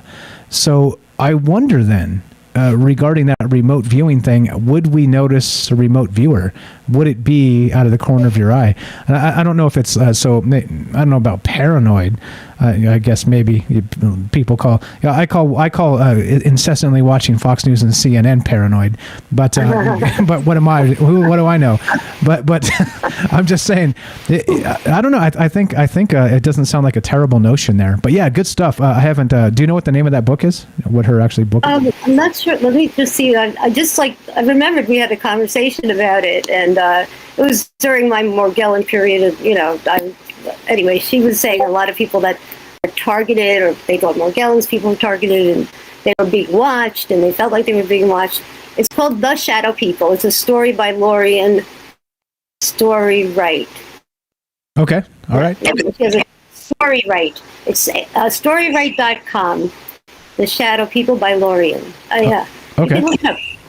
Then the other thing, I was talking about this to Rohan about giants, and I wanted to go back a second. I don't know if you've ever seen a car and you're walking towards a car and you think there are people in the car, and then as you pass by the car, there aren't any people in it, but you saw their heads. Has anyone ever experienced that? Just walking down the street and you just see people in a car. It just looks like maybe the headrest makes the shadow on the car look like a person, and it looks like they're full of people. And then as soon as you are in one dimension of the car, there's nothing there. Yeah. I don't know if you've experienced that. I see that all the time, and I just, oh, there's people in that car. No, there's nobody in that car, you know. And that happened to me with the giant. I'm not going to go into the story again. But then I was talking about that to Rohan. You know, maybe the giants are these, you know, very advanced people that are able to go in and out of dimensions, and they can turn into shadows.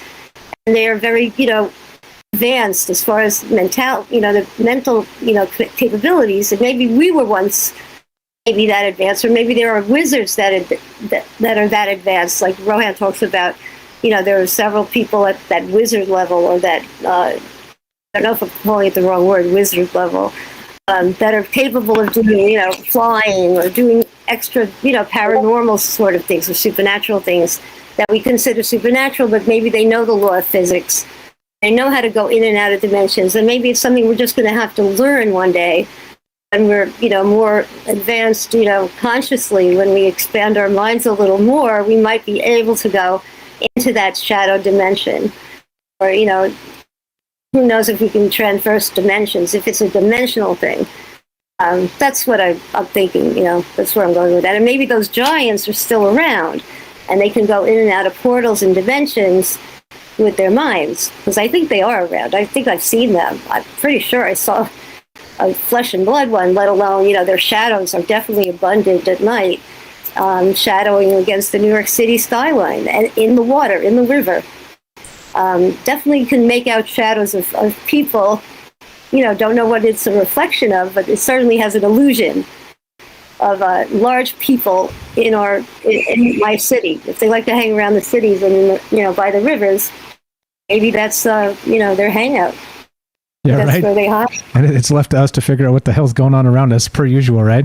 Yeah, and there are a lot of experiencers that say they have seen shadow people, that say they have seen, like Derek described, maybe kind of phasing out of their time frame, whether that's sort of a, you know, what we've known as, we've talked about this in the past, as maybe time slips, shout out to Rivers if you're out there listening, or other things like this, where there's like just some sort of, I don't know, maybe an instability in our own reality, right? And we've talked about that, maybe things kind of accidentally kind of stepping through, like that 4D Toys video that you guys can find that on the Discord, where you have these theoretical four-dimensional objects, and not time as the fourth dimension, actually like a fourth dimensional object. You can slide back and forth in terms of, it can kind of just step into the three-dimensional world by accident and only show you part of itself. And so there's a whole lot here. There's a whole lot to this with drinking the maybe juice and smoking the maybe vapes and all the rest of this. But I think, interestingly, I like the Lorien Fenton ideas there. It sounds pretty good stuff. Sounds fantastic per usual. So I don't know if you got to put it to a guess here. Do you think there is this shadow world where it's in our same spot, where we're looking at shadow people out of the corner of our eye, and who knows, right? I mean, we could get into time travelers stepping in and out. I mean, there's tons and tons of stuff here. And I guess here's the question I have to round this out. If there was some civilization that was able to kind of step in and out of realities through dimensional portals and things like this, what would it be like? Right? What would it be like to us, to like the ignorance that don't know what's behind the magic, what's behind the technology, or what the science, or whatever's happening there? What would it seem like? Who knows? I mean, you know, we have peripheral vision, and I know people see stuff out of their peripheral vision that, like, we're sure it's there, but then it's not there. You know, everybody sees something out of their peripheral, and it's been like something supernatural. Maybe there's something about our peripheral vision, like we just have to expand it more. And maybe that's what they see. Maybe we're something out of their peripheral vision. Maybe we're a shadow to them, you know, probably the same exact thing that we are to them. Or sometimes things that are three-dimensional turn into a shadow, you know. Maybe we're watching them slip into that, you know, into their dimension, or, you know, we think we're seeing something three-dimensional and it turns into a shadow. So we're kind of capturing them. Maybe they capture us in the same way. And they say that's why you should have 4 mirrors from Tibet, but I don't think they have to be from Tibet, because they can't hide from the mirrors somehow. You know, if you have them 4 facing each other, one of the mirrors is going to pick them up. So there's, you know, I think they have an 180-degree advantage, perhaps, you know. avoiding their, being captured. So if you want to really test it, maybe you should get those 4 mirrors facing each other in your room. Try to really identify them. Right. So they would have like a 720 degree advantage because they can phase in and out or whatever. I don't even think you could put a degree to it. Oh, but I need a calculator. Yeah. Yeah, exactly. Daryl, you were the absolute best. Thank you so much. I'm glad you're feeling better. Every day you're sounding more and more yourself. And happy holidays to you. God bless. Thanks for getting better. Happy birthday to Rohan. Happy birthday to Rohan as well. Exactly. Thanks for spending your time with us. Thanks for all the amazing stuff you bring to the shows every night. And you're the best. If you want to hang tight here, please do. Just mute up, and you're welcome to stay there and listen to the rest of the show. Love to. Thank you very much. Daryl's the best. Daryl in New York. Good stuff as always. All right, so tonight we're still talking about this stuff. What do you think is this shadow biosphere, this shadow biome? It's an odd scientific thing that people don't really talk about, right? Over on, I want to point out over on Rockfin, Denver says this. What's up, Denver? Thanks for hanging out with us. Says there was a great energy in between objects of mass, and that's true. That's true. Like we always talk about us being actual entities of mass. Most of us is still technically empty space, right? And so, well, there's a whole lot of something, charged particles or some or other. Maybe that's the wrong term, holding it all together. I don't know. Pretty wild. But let's do this to bring it all the way back around and to get us into the third hour and off the radio here. Is this, right?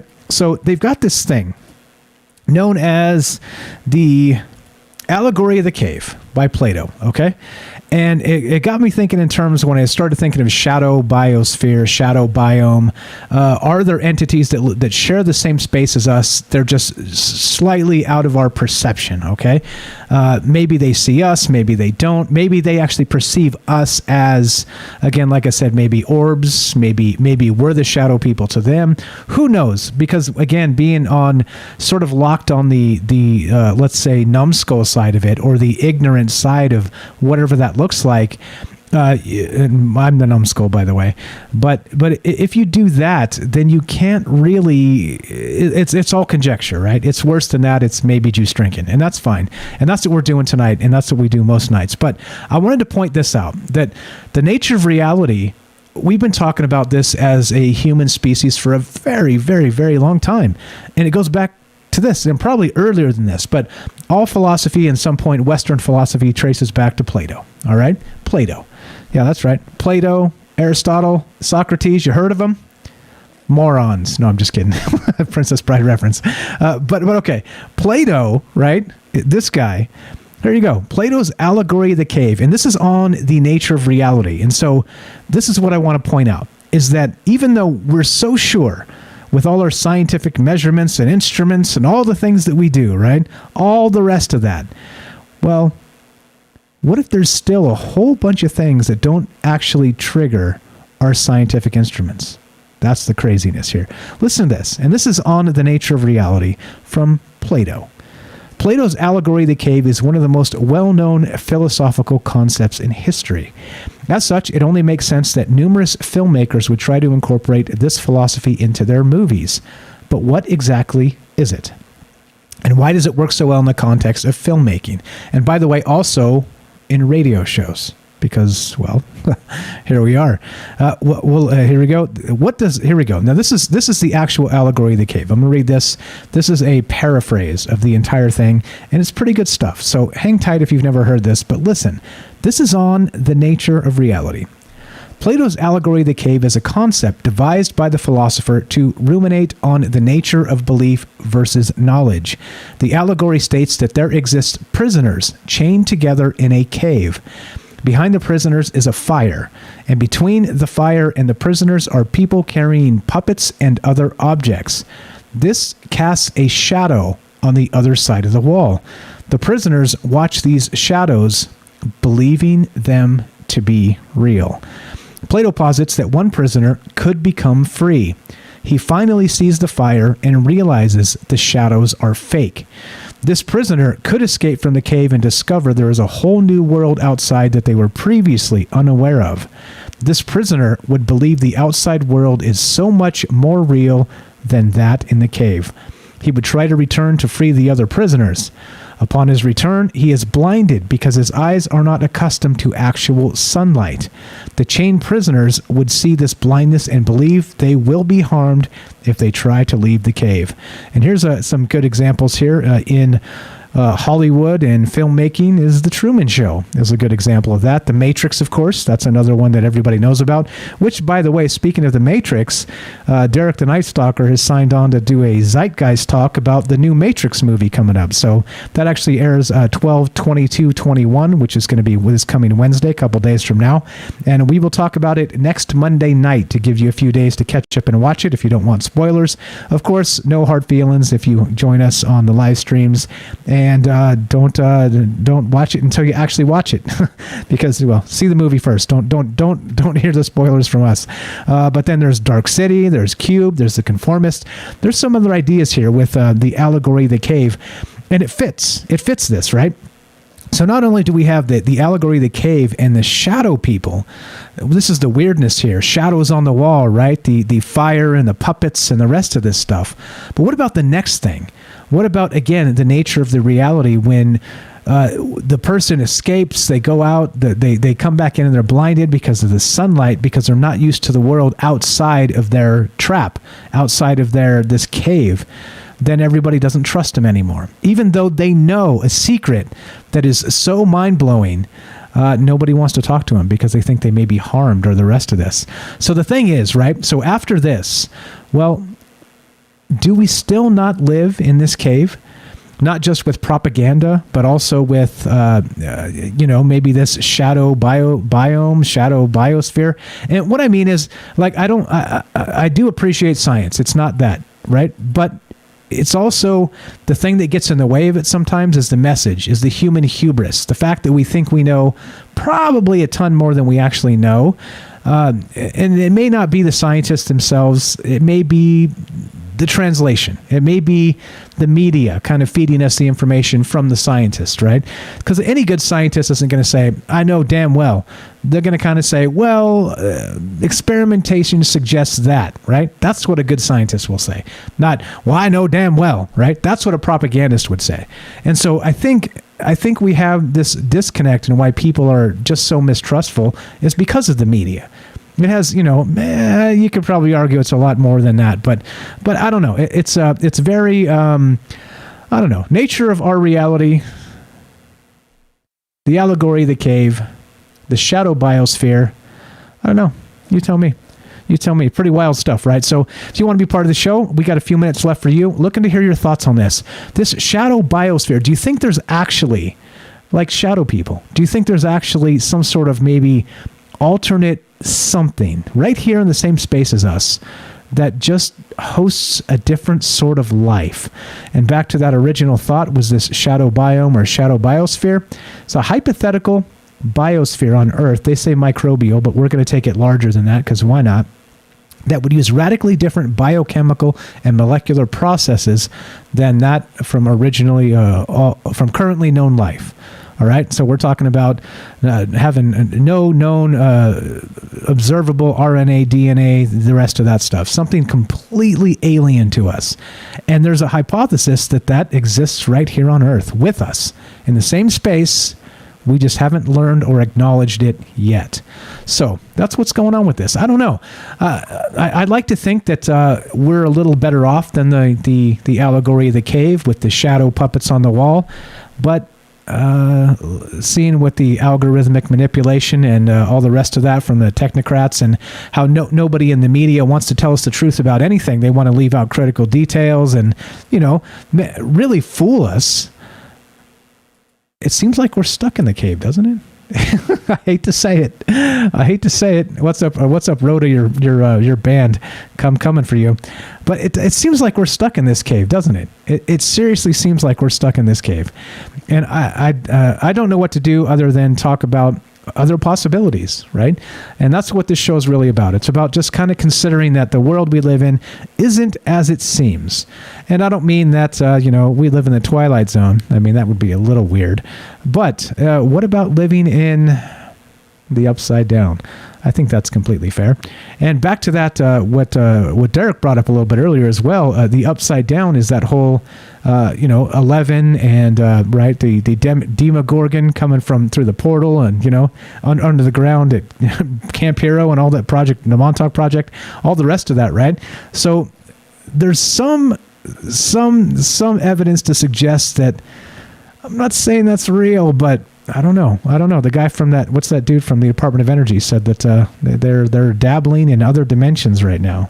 So I don't know. I don't know what to think. And I think that's part of the problem here is that they kind of want us to not know what to think. As, when I say they, clearly what I mean is just the powers that be, the folks that are trying to keep us in a state of unease about the nature of reality.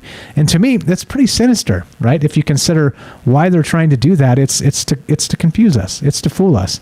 It's to keep us from doing what exactly? From changing the world? From I don't know. Like everybody wants to call us a terrorist for thinking for ourselves, right? For considering odd things. I don't think it's that at all. I think it's that the fight is against misinformation, and we get it constantly and all the time. I don't know. So in the end, it doesn't matter what I think. You know what I think because I talk a lot on a microphone, on the radio and stuff all the time. So it's not about that. It has nothing to do with what I think other than to start a conversation. All right? I'm not trying to burn down anybody's religious affiliations because of my convictions. I don't care. I think that, like I said when we started, like I told Night Stalker a couple nights ago, I really do believe that diversity is strength. Unlike propagandists who think it's not, who want to weaponize it, who want to use it as a cudgel for us to hate each other. I think people believing different things is good. And with that, I guess we'll wrap this up and get to the third hour here. But I don't know. There's a lot to this biosphere stuff. I don't know. Again, a lot more questions, not a lot of answers, but that's all right because I'm not in the answers business, or else I would be working with Fox News or something, right? Or CNN. I don't do that. So, well, Monday through Friday, 7 p.m. Pacific, that's when Troubled Minds rules. And thanks for hanging out with us. Thanks for spending your time. I know there's a million things you could be doing. Happy holidays to everybody out there. Happy Monday. Let's be glad. Let's be grateful. Let's not look for a season or a day to be grateful for things. Let's be grateful every day. I'm grateful for you. I hope you're grateful for me, and hopefully together we can make the world grateful. Never mind. I'm not going to say it. All right. As we get out of here, if you're listening to us on Fringe FM, stay tuned for Joe Roop Lighting the Void. If you're listening to us on any other platform, stay tuned for a third hour of Troubled Minds. We're still taking your phone calls, talking about all the rest of this. And as we finish, we'll be back tomorrow night, God willing, at 7 p.m. Pacific. And be sure, be strong, be true. Thank you for listening. From our Troubled Minds to yours, have a great night.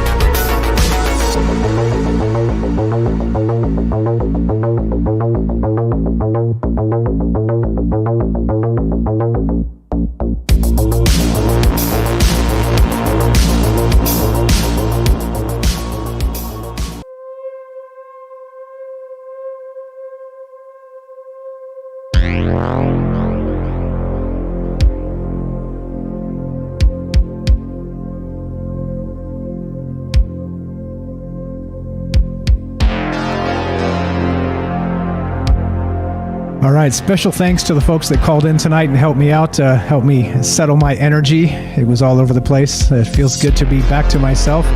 You're listening to Troubled Minds. If you want to be part of this conversation, we're still talking about this shadow biome, this shadow biosphere. We're talking about life, but not life as we know it, life in some other something. And what is that something? That's the question tonight. Love to hear your thoughts. We're going to take a 2-minute break and come back to take your phone calls if you're interested. 702-957-1037. That's 702-957-1037. You click the Discord link at troubledminds.org, and love to hear what you think about this and all the rest. Be right back. Don't go anywhere. If you're still hearing us, we're still going. 2 more minutes, 2-minute break. More Troubled Minds on the way. Be right back.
right, welcome back to Troubled Minds. I'm your host, Michael Strange, and we're still talking about this shadow biome, shadow biosphere. What is this about? Is this more Lord of the Rings? Is this more the realm of fiction? Or do you think there's actually something? Do you think there's something to this? Again, back to Plato and the Allegory of the cave. If we're living in a particular reality, okay, but it's being projected to us through some sort of lens and not necessarily our own senses, we could talk in terms of that, of course, because the show, the story, completely open-ended, non-linear. Wherever you want to take this, we can go. If you want to turn this into remote viewing at this point, let's do it. That's the whole idea of doing this. I'm not here going to pound my fist and say, no, but I spent my time doing this instead. No, I'd rather hear what you guys think. That's the entire point of doing this whole show, is to find out what you guys believe about this stuff. And not even in terms of like, my conviction belief is this. Just, hey, how about this as an idea? And I think that's some pretty wild stuff here. That's what we're talking about. So the shadow biome, it could be a lot of things, couldn't it? And they say that scientifically, in microbial terms, that it could be an entirely other life form. Entirely. Not even close to what we expect to find here. But maybe something else. Some other sort of, who knows, maybe it could be like a symbiosis type thing where we need them to survive, or maybe they're feeding on us, right? Maybe it could be a parasitic sort of thing. Who knows? And that's the question, right? Like Daryl brought up, and I'm glad she brought it up, Morgellons, right? What about black goo and all the rest of that stuff?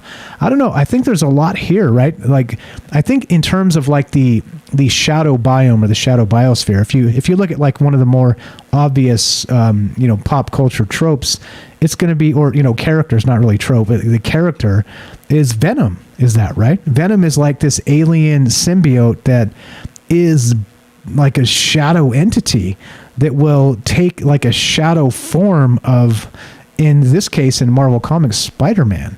And so he's from some alien planet where, you tell me. You tell me. What's up, guys? Reading the chat. Got a little more time to be a little more social here tonight because we're off the radio, just kicking it, doing our thing. And we got a couple calls, looks like. So we're going to go to, let's go, hang tight, Kelly. Let's go to James. I'm not sure he's been here, and then we'll go to you. James, what's up? James of Salcedo Paranormal. Welcome to the show. How are you, my friend?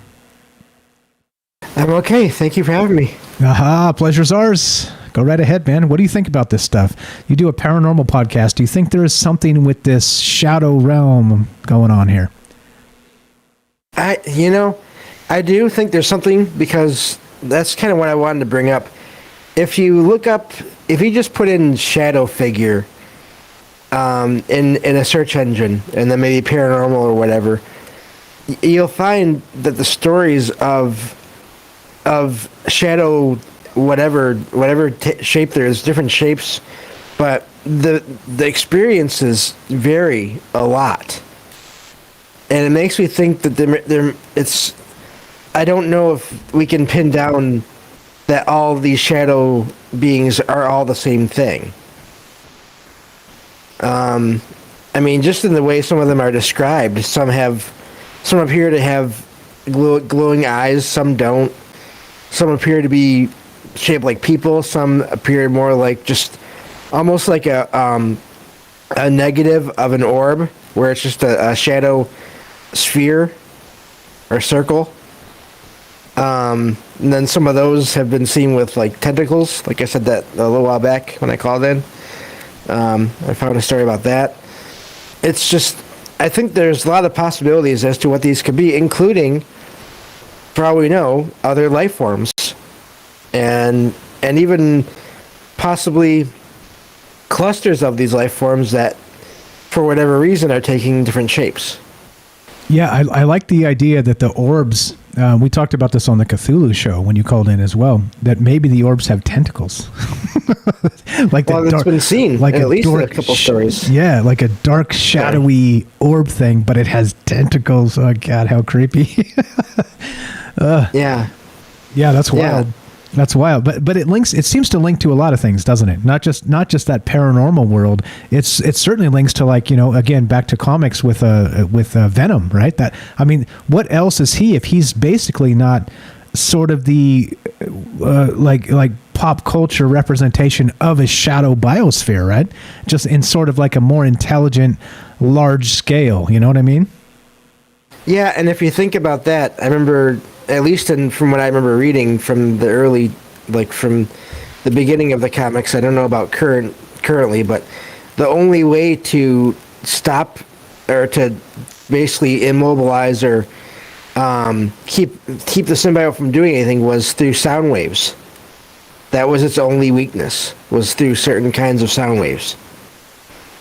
That was the only way that it could be contained and or separated from whatever it bonded with. Yeah, that's right. Yeah, I remember the Tobey Maguire film, right? Was it Tobey? No, it was the other guy, Garfield, where you had to clang the bell, and through some sort of frequency, it would peel him off, the symbiote off of Spider-Man, right? I think it's probably been done in a few versions, but yeah, definitely Tobey was one of them, I think. Maybe not, but yeah, I mean, it's definitely been done in a few different versions. So, yeah. And then in the comics, it was actually, they would do a lot more crossovers, in the comics, because they could. It was actually someone else that basically is a scientist, one of the people that know the Fantastic Four. It was the Reed Richards, Mr. Fantastic, that really kind of helped figure all that out. Reed Richards with the Mr. Fantastic. Am I right? Yeah. Yep.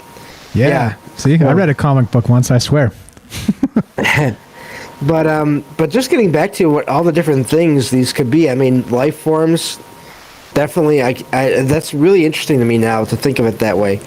That it could be life forms. It could be life forms that are more energy than not. That are still life forms. They're just different. I also don't think we can discount the other things. The possibility of being maybe even like people suggested the remote viewing thing. For all we know, that could be how certain people do that, or how they appear when they're having an out-of-body experience, when they're astral projecting. But I think there are, different, possibly, there are cases where they appear to be just shadows of spirits of people that have passed on. So I think there's a whole range of what these could be, and it's really hard to say, So yeah, but it's very interesting. I love the connection to possibly science at this point, which is just always really interesting. Yeah, and so not only that, so in the terms of the Shadow Biosphere, that's the whole, right, microbial life. It's not DNA, RNA based. It's a whole other thing, right? So we haven't recognized it officially if it exists.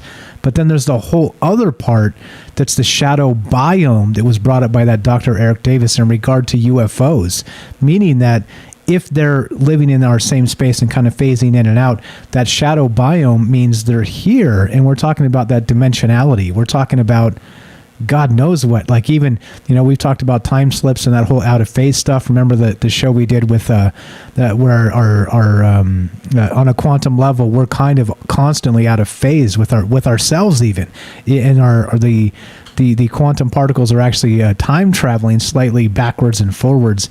It's wild, man. It's wild to consider all this stuff, huh? Yeah, and that makes me think of what you were saying, how maybe these different things, or us, maybe even just us as a species, maybe that's how maybe we appear as, like you said, shadows to this other dimension or this other place, or even other times or other parallel universes. I mean, it's all, I think it's all possible. It's all possible. I love it. I love it, James. Great stuff as always. Anything else you got for us, my man? No, that was it. Just, I wanted to point out, just if anyone is really, I don't know, I would just definitely recommend looking into shadow figures of any kind, not just people. I would definitely put in, if you're going to do a search, just look into shadow figures. Because I've heard of, I guess I do have a little more, I've heard of, those orbs, like I said, I've heard of different shapes of animals, where it's like basically a shape of a different, I've heard of like basically cats and or I even heard of like spiders and a couple different times. It seems like there's just all kinds of things, all kinds of shapes that these things can appear in. Yeah. And so we have no idea how to, it's hard to pinpoint. I don't think there's ever any one answer, is I guess my other point, yeah. Which is amazing, like the shadow chupacabra Don't worry about the shadow chupacabra. Yeah. Don't worry about that little guy. No, they'll be just fine. He'll be just fine. He'll be just fine. Everybody, James here has a podcast called Salcedo Paranormal. He goes 5 nights a week. He live streams and he talks about paranormal stuff. And I think later this week, we were talking about this a little bit last night. I think he's going to touch on shadow people for just a moment. And maybe, just maybe, you'll see some of this stuff in his show. You'll have to peek in to find out. You're the best, James. Yeah, thank you. Yeah, I'm going to definitely cover the whole shadow thing Wednesday. So, yeah. Right on. Should be fun. Right on. You can't get enough shadow people and shadow things and shadow biospheres. I'm not sure he's going to go into the biosphere. He may mention it. We'll see. Check it out. Scroll down. His link is in the description. Salcedo Paranormal. You're the best, James. Always a pleasure. Talk to you a little later on. Yep, thank you. Have a good night. You too, man. Good stuff. All right, so we're still taking phone calls considering all the things. What do you think about this shadow biome, shadow biosphere? Thanks for being patient, Kelly. Kelly in Colorado. Go right ahead, sir. What's on your mind, my man? Welcome to Troubled Minds. Strap in. Fasten your seatbelts. Good evening. How's it going? I'm doing good, man. Thanks for asking. Happy Monday. Happy holidays to you. Go right ahead. What's on your mind? No, just want to call up, give some follow-ups on what some people have been talking about. Sure. So with James, it's those shadow people. Like if you do look up anything like that, well, let's just say shadow people, right, or shadow things. Yeah, they're like people see different things. They've seen if there was a shadow, let's say shadow people type figure. There's ones that have like red eyes, or there's ones that they say that they have. One would look like it's wearing like a trench coat, right? You kind of the outline of it. It's got like the big collar, and it's wearing a hat. So like some type of an older type hat, and then you can see the eyes. So I've heard that too with other people that we had a conversation with some family members I had talking about like this type of this type of the stuff we're talking about right now, kind of like the shadow people. But yeah, it's people have seen some pretty interesting things, or even they had some noises with it. But like with the Night Stalker, he kind of I like where he was kind of going. He kind of stole some of my thunder I was going to bring up with all the with these creatures that could be like in this shadow dome that you're talking about. I kind of would think that it would be like either a parallel universe, or just another something that could be like running with us, along with us, because we all know that human species can only see so much and only hear so much. There's only our range of both is, it's limited. So again, it could be things that, that could be, we would claim it as a shadow, but maybe they're just outside of our line of sight and hearing, kind of like the interesting thing I was going to bring up was like with those rods that he was kind of talking about. And they're kind of, some people say that, I've watched a big long video on it, and where somebody were talking about it. They were getting into it, but, they kind of led back to where, somebody filmed this one where they were trying to, it was at night, and they were trying to, bring in these things out. Well, they looked like they filmed one, and they were trying to say that it was an insect, like if there was a moth. It was just the way it was a camera effects. But there's other ones that they've filmed, like they were doing parajumping in this cave in Mexico, right? And in there, that film is which is actually pretty interesting, because it is, people say it could be birds or insects. But with this one, it shows all three. It shows those rods, insects, and birds that are all flying around at the same time. But it seems like the rods can go, like they're disappearing and reappearing in some spots within the video, which could be what we're talking about now, where these things can pop in and out, where you could see them, but they come and go. Sometimes they only can be filmed on video without seeing, in the naked eye, because they're moving so fast. But again, also, you could go into with like UFOs. For example, there's some that are claiming that, like in the way they're flying or where they're sitting in the sky, they look more like an animal. You know what I mean? Kind of like with tentacles and everything that you guys were talking about earlier. Or it was just, like a. For example, I give you this one. Me and Michelle, we lived in San Diego. It was in a place called Imperial Beach, which was close down by the southern border of TJ. It was kind of like 2 towns away, but it was a long beach stretch where you could kind of walk and, you could see the border right there. But one night we were sitting outside and we were just having a bonfire, just me and her. We're kind of enjoying the night. But in the sky, it was probably about 500 feet in the air. We see this thing, and the wind, at the time, what's interesting was the wind was blowing like in or towards us. So it was blowing from the south to the north, kind of like a southwesterly or southeasterly direction. And when we seen this thing in the sky, it looked like a cloud per se. It was more. It had a shape. Well, it had the look of a cloud. It looked, like a. I don't know, kind of misty looking like a cloud, but it was a circle shape, kind of like a donut. It had a hole in the middle, but it was moving and it was moving from north to south towards TJ, over our head, but it wasn't like solid looking. This thing looked like I don't know, man. I would even, you ever seen that, the videos of like, space and they had that tether and you see those things that are flying in the background, kind of looks like a donut. It had a hole in the middle. Those are kind of, Yep, seen it. No, with that too, it was kind of like those things too. They don't look like they're they're part a solid state anyway. They look more of a I don't know, man, how you would even explain it. It was kind of like, for me, like I said, it kind of looked like smoke or a cloud. But it was moving in a direction, and it didn't stop. It was going against the wind, and, it was like something that was alive, kind of how some people would, you hear some UFO people talk about, when they were saying that, you hear these people that say, they're coming out and telling secrets or whatnot. But what's interesting is they're saying Biome. They could like phase in and out. So, I mean, is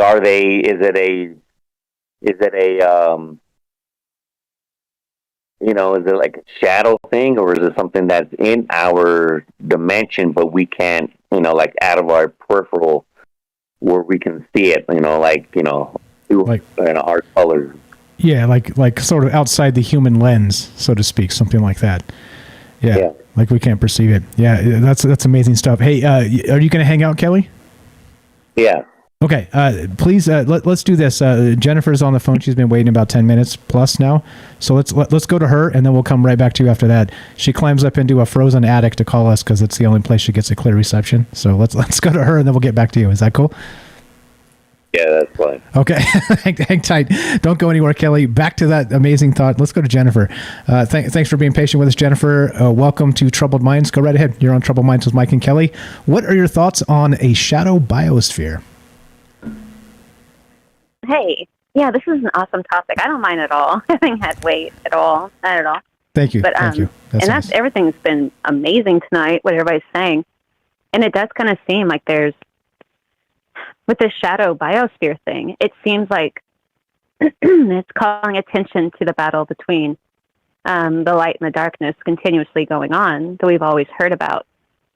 And if you look at the very etymology of it, it's really interesting about what they're calling it, the shadow biosphere. And that word, shadow, it comes from shade, from umbra, from Latin, and it means basically like spirit or ghost. That's what umbra means. So they're kind of talking about like a ghost realm or like a realm of spirits when they say shadow or shade, in the oldest sense of the word anyway. And when you think about what that would mean, it made me think of a thing I was reading about a while ago, and it was talking about the references to God in the Old Testament.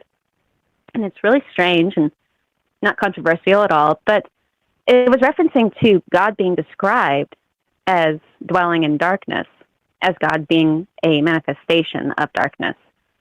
And a lot of people haven't heard that, and I think that's really an odd point to bring in. Like Solomon in Kings says the Lord has said that he would dwell in a dark cloud. And then you have another reference in Psalms saying that he made darkness his covering and his canopy around him. And then another reference in Psalms, it says clouds and thick darkness surround him. And in the tent that they would make to hold the Ark of the Covenant, they would light it with candles, even in daylight. And it was described that when the presence of God was felt, it wasn't like what people kind of expected to feel like. It's more like the feeling of like when you've seen a ghost. Like there was a feeling of dread or terror almost, like the fear of God in you, that kind of thing. And they had those candles because even in the daylight, I wonder, but it would come in like a dark cloud, this presence of God that they're describing and that they were following and traveling around with. And it's really strange, too, when you think about one little bit more on that.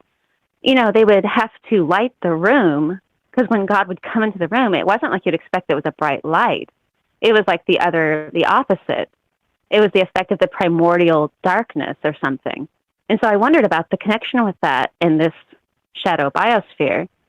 And then, you know, Crowley describes it too when he's dealing with any kind of spirits, that, you know, when he was doing his big to-do about contacting his archangel in Scotland, he would have to light candles in the daylight too because the room would become so dark even in the sunlight.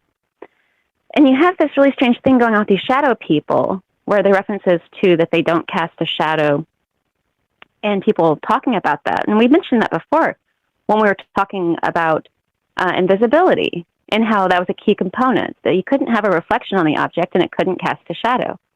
And those two key things come in a lot of times with these beings where it seems like they are somehow going in and out of dimension. And the darkness itself wouldn't have a shadow. Someone mentioned that in the chat, or I think something to that effect. That's what they were saying. That a shadow itself couldn't cast a shadow. And so if they are this darkness in a sort of way. But then what's another thing about this God, though, about God being described as the Lord of hosts. And the word host there is really interesting. If you think about it, it seems like you're the host of Troubled Minds and you host a guest and everything, but it's also played up to in the idea of like virus and parasites and hosts. And the Lord of hosts, it's like we're in this physical body and we're hosting the spirit, but what else? We're hosting other things too. And this plays into something else with this idea, like you mentioned, well, it's really interesting, but like you mentioned venom and the symbiote. And it's really, the story about that is really, well, one thing, virus itself, the word virus, and a virus is not alive. It's not a living organism. It's another, it's noticed by, you can see it under the microscopes, but not all viruses can even be seen. There are some viruses that are so microscopic that they aren't even seen, and the human body is covered with 90% of what's called viral dark matter. And it's like they don't know what it is, and they're calling it viral dark matter because they think that so it must be something to do with these virus organisms.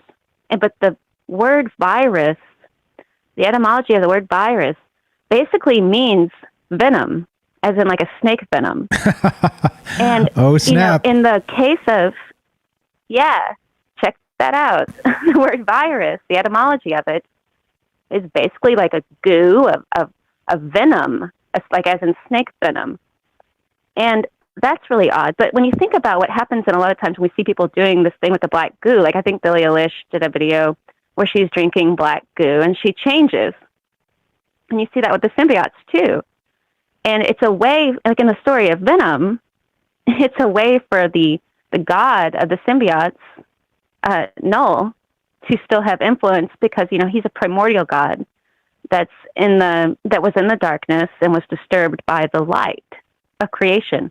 And so when he came to see what it was, he was really disturbed that, this had happened. So he started to try to stop it. What's really weird about that is UV light being used to kill microorganisms and things like that. And another reference there was the sun. Yes. And it's really strange.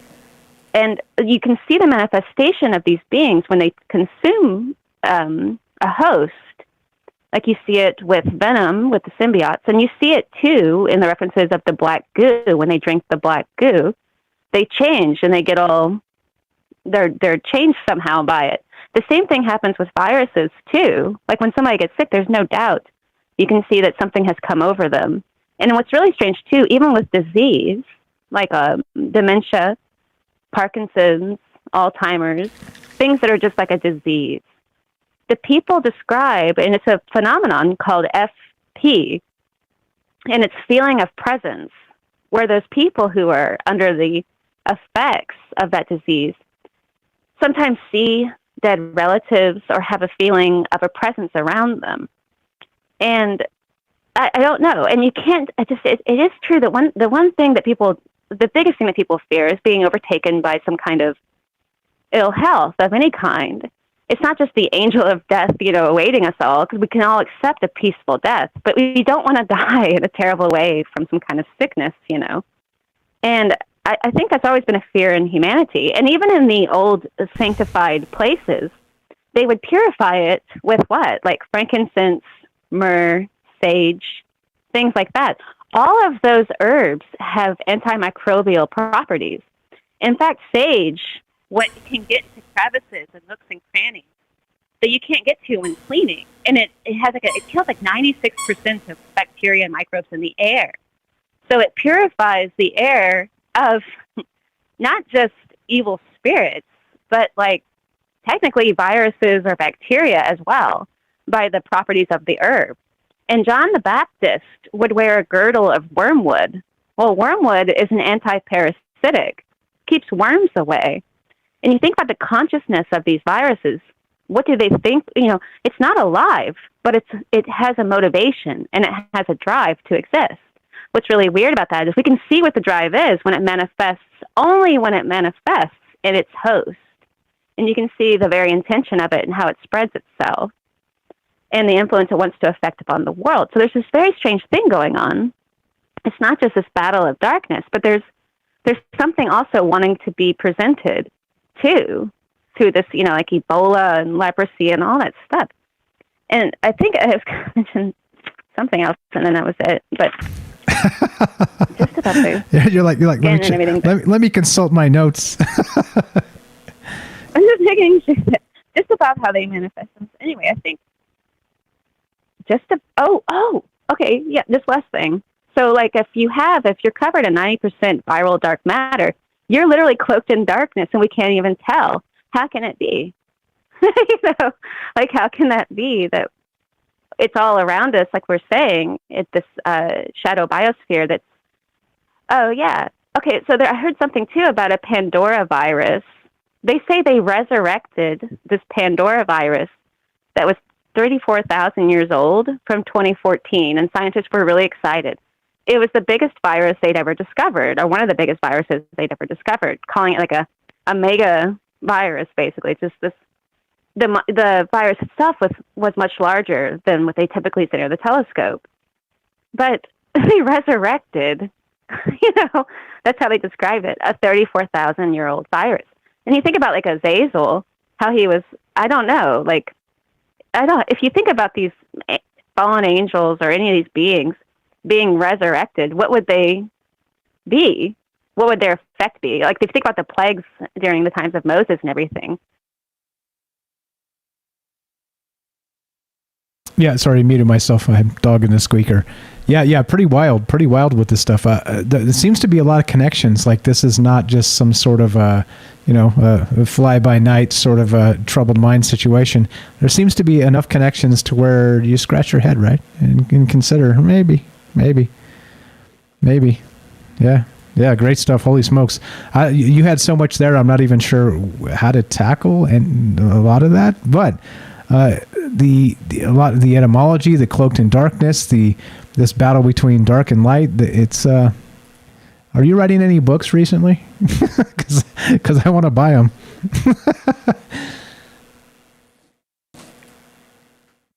Are you there? Test 1, 2. Looks like she disconnected. Okay. If everybody wants to give Jennifer a follow, please do. Link in the description. You can find it straight down. And yeah, good stuff. Wow. A lot there. Very, very good stuff. And holy smokes, I'm sure you heard some of that. Kelly, thanks for being patient. Thanks for. She was describing last night how it was freezing in the attic, but she climbs into the attic to call in. She didn't say that, but I put 2 and 2 together. So just, I just wanted to be, if we could be gentlemen. But wow, I don't even know where to begin. Did you hear some of that stuff? Yeah, I was kind of going to go in that direction anyway. With she put it in a little bit better perspective. But like, if you go into okay, like we're going to go into 2 different things. I'm going to combine them together to where it was kind of where she was talking about in the biblical sense.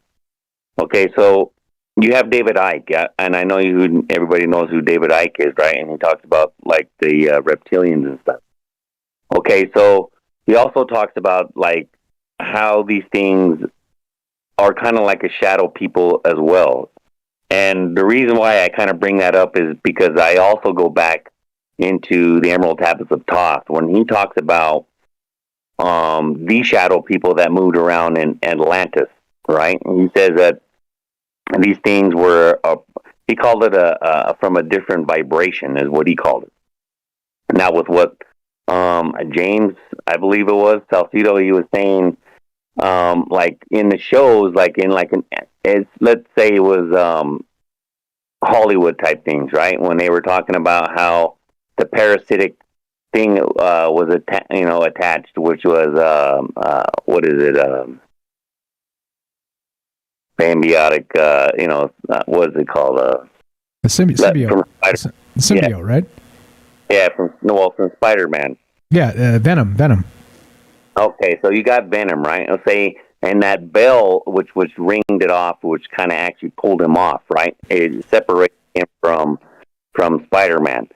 And what's interesting is in the Emerald Tablets of Thoth, he talks about how these things can be controlled, actually even trapped within inside of a body. So these things, when they when they were used to kill another human and take their shape or their form, they would actually use that body more or less, to take that shape or form to even become or even like attach itself to that person. And he said that you could use a vibration or frequency to lock that thing in the body, and then when the veil was lifted is what he called it. And so it's like a veil, like this is what we're talking about. If we can't see anything that's all around us, it's a veil. So he says that when the veil is lifted, they were serpent-headed. So that, to me, when you take it with David Icke, and David Icke, he talks about with these things, they're parasitic, that they like latch onto you. They're all about the emotions of the human spirit. Okay, so if they want it, they always want it to where, depression, when these things latched onto you, they're, the depression or, suicidal thoughts or anger, stuff like that. They are like an animal, a parasitic animal that thrives off of that thing. David Icke kind of talks about with these reptilians. And what's interesting with all that too, that's where I add in, the Emerald Tablets of Thoth, is how he used to talk about, and this is ancient, right? These things have been around for who knows how long, who knows if they could even see him back then. But yeah, the whole parasitic thing is pretty crazy too, because like even in, I'll give you, there's some Japanimation, right? And some that they had. That where it shows that these things, they look like giant, like monsters or something. They were climbing on the back. You can't see them. You wouldn't see them per se, but like through that Japanimation, they showed them look like they were weird monsters that were like attached. They would sit on top of your head or like on the top of your shoulders. When that's where people said they get headaches or they're really sore on their neck. And it goes with also with like Jennifer was saying too. If that's the case, it's going to wear down the body from a physical standpoint, which actually going to allow the body to be fully diseased. Get like different type of cancers or other weird diseases that are out there. Like maybe on the surface of your skin, or even a spiritual type thing, or it's going to affect you in that type of way. So yeah, I mean, again, it's a type of these things are a type of, I would say an animal. Maybe it is an animal, but it's an animal of a of a shadow realm or something that we cannot see. Again, that's outside of our spectrum. What everybody's thoughts and ideas about that is pretty awesome too, because again, I always believe that too, because I've seen a lot of stuff that we consider like a shadow person, or it was actually running around our whole planet. I've talked about it too on a different show before, but yeah exactly. Man, wild stuff. These things are about. Wild stuff. Let's I was just about to go to Jennifer. She just called back in, I think, to say goodbye, and just going to go to the call, and she dropped off. So Jennifer, if you're out there listening, thanks for calling. Sorry for the drop off there. I'm not sure what happened, if it was your phone or my phone, but she got cut off just before the end. Great stuff. She called back, and I didn't get to it fast enough. So sorry about that. But yeah, always good stuff. So much so that. Yeah, wow. Like I need a couple hours and to collect my thoughts and write some notes to come back after that. That's the like I always say, the troubled mind's secret weapon is just that you never know, right? You never know kind of the way people's minds work and some of the connections that can be made. Pretty amazing stuff. So yeah, thanks for calling back, Jennifer. Sorry I didn't get back to you quick enough. All good. She says sorry, my internet dropped. Okay, so we're fine. Okay, so I don't know. I think with a lot of this, interestingly, did you catch when she said, when Jennifer called as well, that there was that by some accounts that when God came into the room, they had to light it, right? Talking about the Temple of Solomon and the Holy of Holies and the Ark of the Covenant, is that when God came in, it wasn't a lightness, it was more of a darkness, and they'd have to actually light the room up, right? That's pretty wild. And I think Tam Bam took off because she considered that calling God evil. I don't think that's it at all. I think it's just considering that if God's all the things, he would also have this nether energy in him. And I don't mean nether energy being negative. I just mean it as being, if God rules all the things, or whatever this entity is, clearly there's going to be like the neon and that, weird UV sort of light as well associated. I don't know. Pretty wild stuff, huh? Yeah, for me, okay, that's the Christian God. Okay, now what's weird is what she was referring to within the Old Testament. Now, the interesting thing about that is too, for me, is again, if you go back, that's why I go back into time in history, right? Okay, so if we're talking, between these two books have been written from the Emerald Tablets of Thoth, and then you call what they would call the Holy Bible, right? So if you're talking and these reptilian things, they can shape shift, they can, and from what Thoth talks about is they killed all the leaders and then took over their place, ruled in their place, whether they'd be, preachers or whatnot, and so if you listen to the stories, like I said, in the Bible and stuff, they got some pretty weird stuff where they're trying to say that God, like that, for example, right? It was darkness that came, right? And it was kind of like scared the hell out of you. It wasn't light.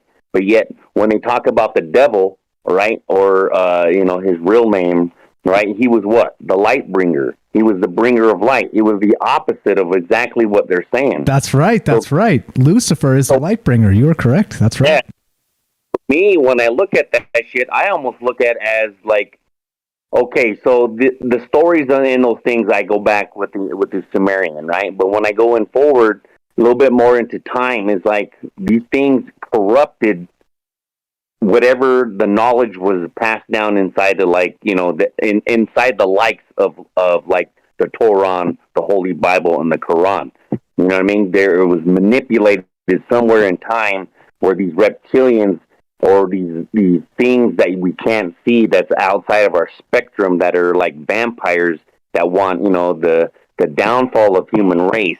That's where it got blended and mixed, and where it's wrong. Because it's weird when you read something like that. That's what I'm saying. When she brought that up, Jennifer brought that up, I was like, you know what? It's the truth.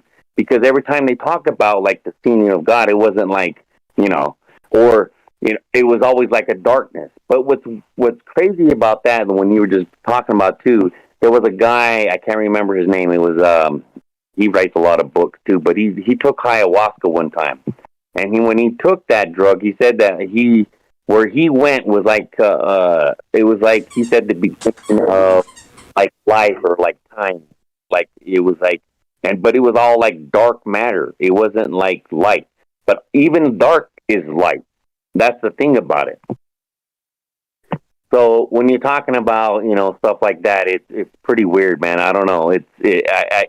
That's why I always question everything, and that's why when I had my show, that's the name of it. I used to always call it Always Question, because you know, it's always everything that seemed it was either contradicting each other, or you can tell it was rewritten somewhere and to throw you off. You know what I mean? But yeah, this is I like this conversation about this whole parallelogram here. Yeah, that's what it seems to be, right? And I think that in terms of, well, just life as we know it, we miss this a lot. We miss the conversation in terms of, right, people want to say little green men, people want to say ghosts, right? But this type of thing is completely different. It's in the realm of, well, it's here, but it's not here. Like you described, the human senses miss it, because that part of the visible light spectrum, we can't see it. We just can't see it. Like we have things that can pick it up, but we can't see it.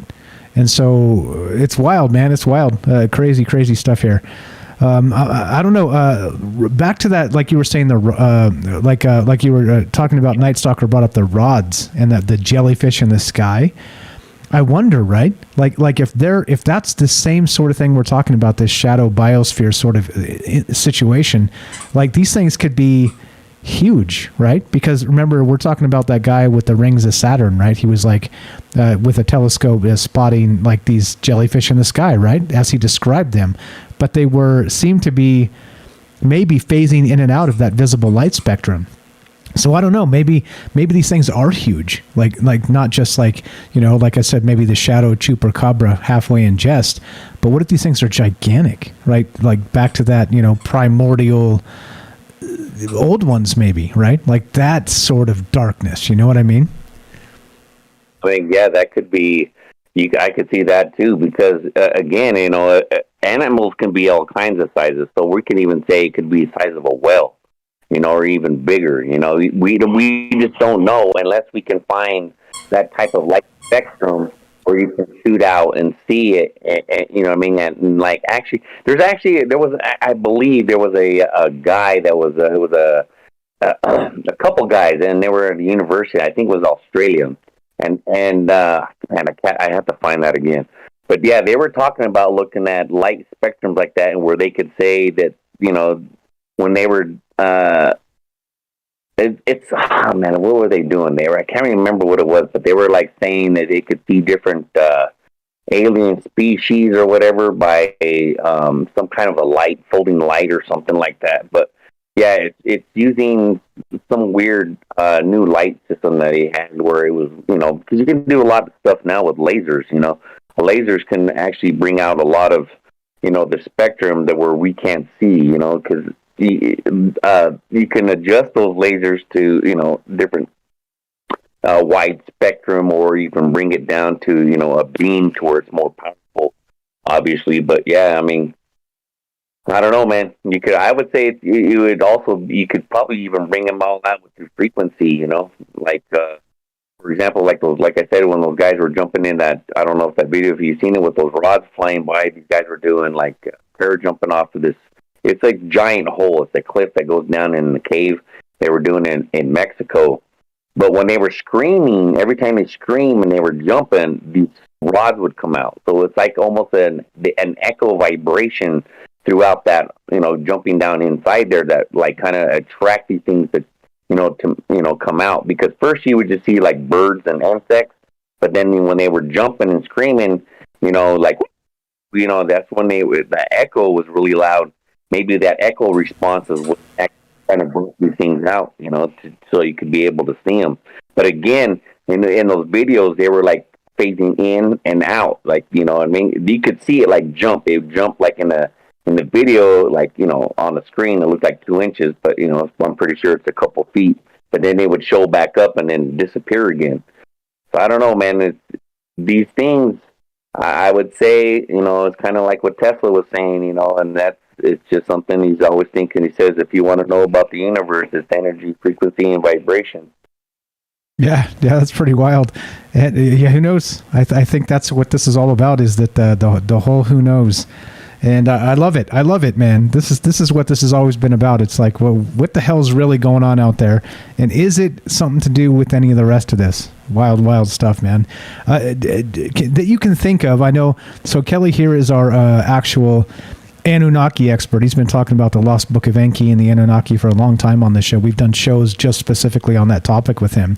Is there anything you can think of in terms of like the shadow biome, or like sort of a shadow maybe realm in that Anunnaki story in any capacity at all? Well, like I was saying, okay, so like with Thoth, right? Thoth is known as, his original name was Negazita, and he was Enki's son. And then when he passed down through the pantheons, through like Egypt and, before Egypt, like they said, it was the time before Egypt, and it was, what was it called? It was. I'm with you. I'm right. It's on tip of my tongue. But so that time before him, that's when he was known as Thoth, right? And then he went to Egypt, and then from Egypt, that's where he was the cam and stuff. He was teaching about alchemy and separating from his body and actually running the universe, or knowing the universe. And that's where he said he could he cheated death, and he became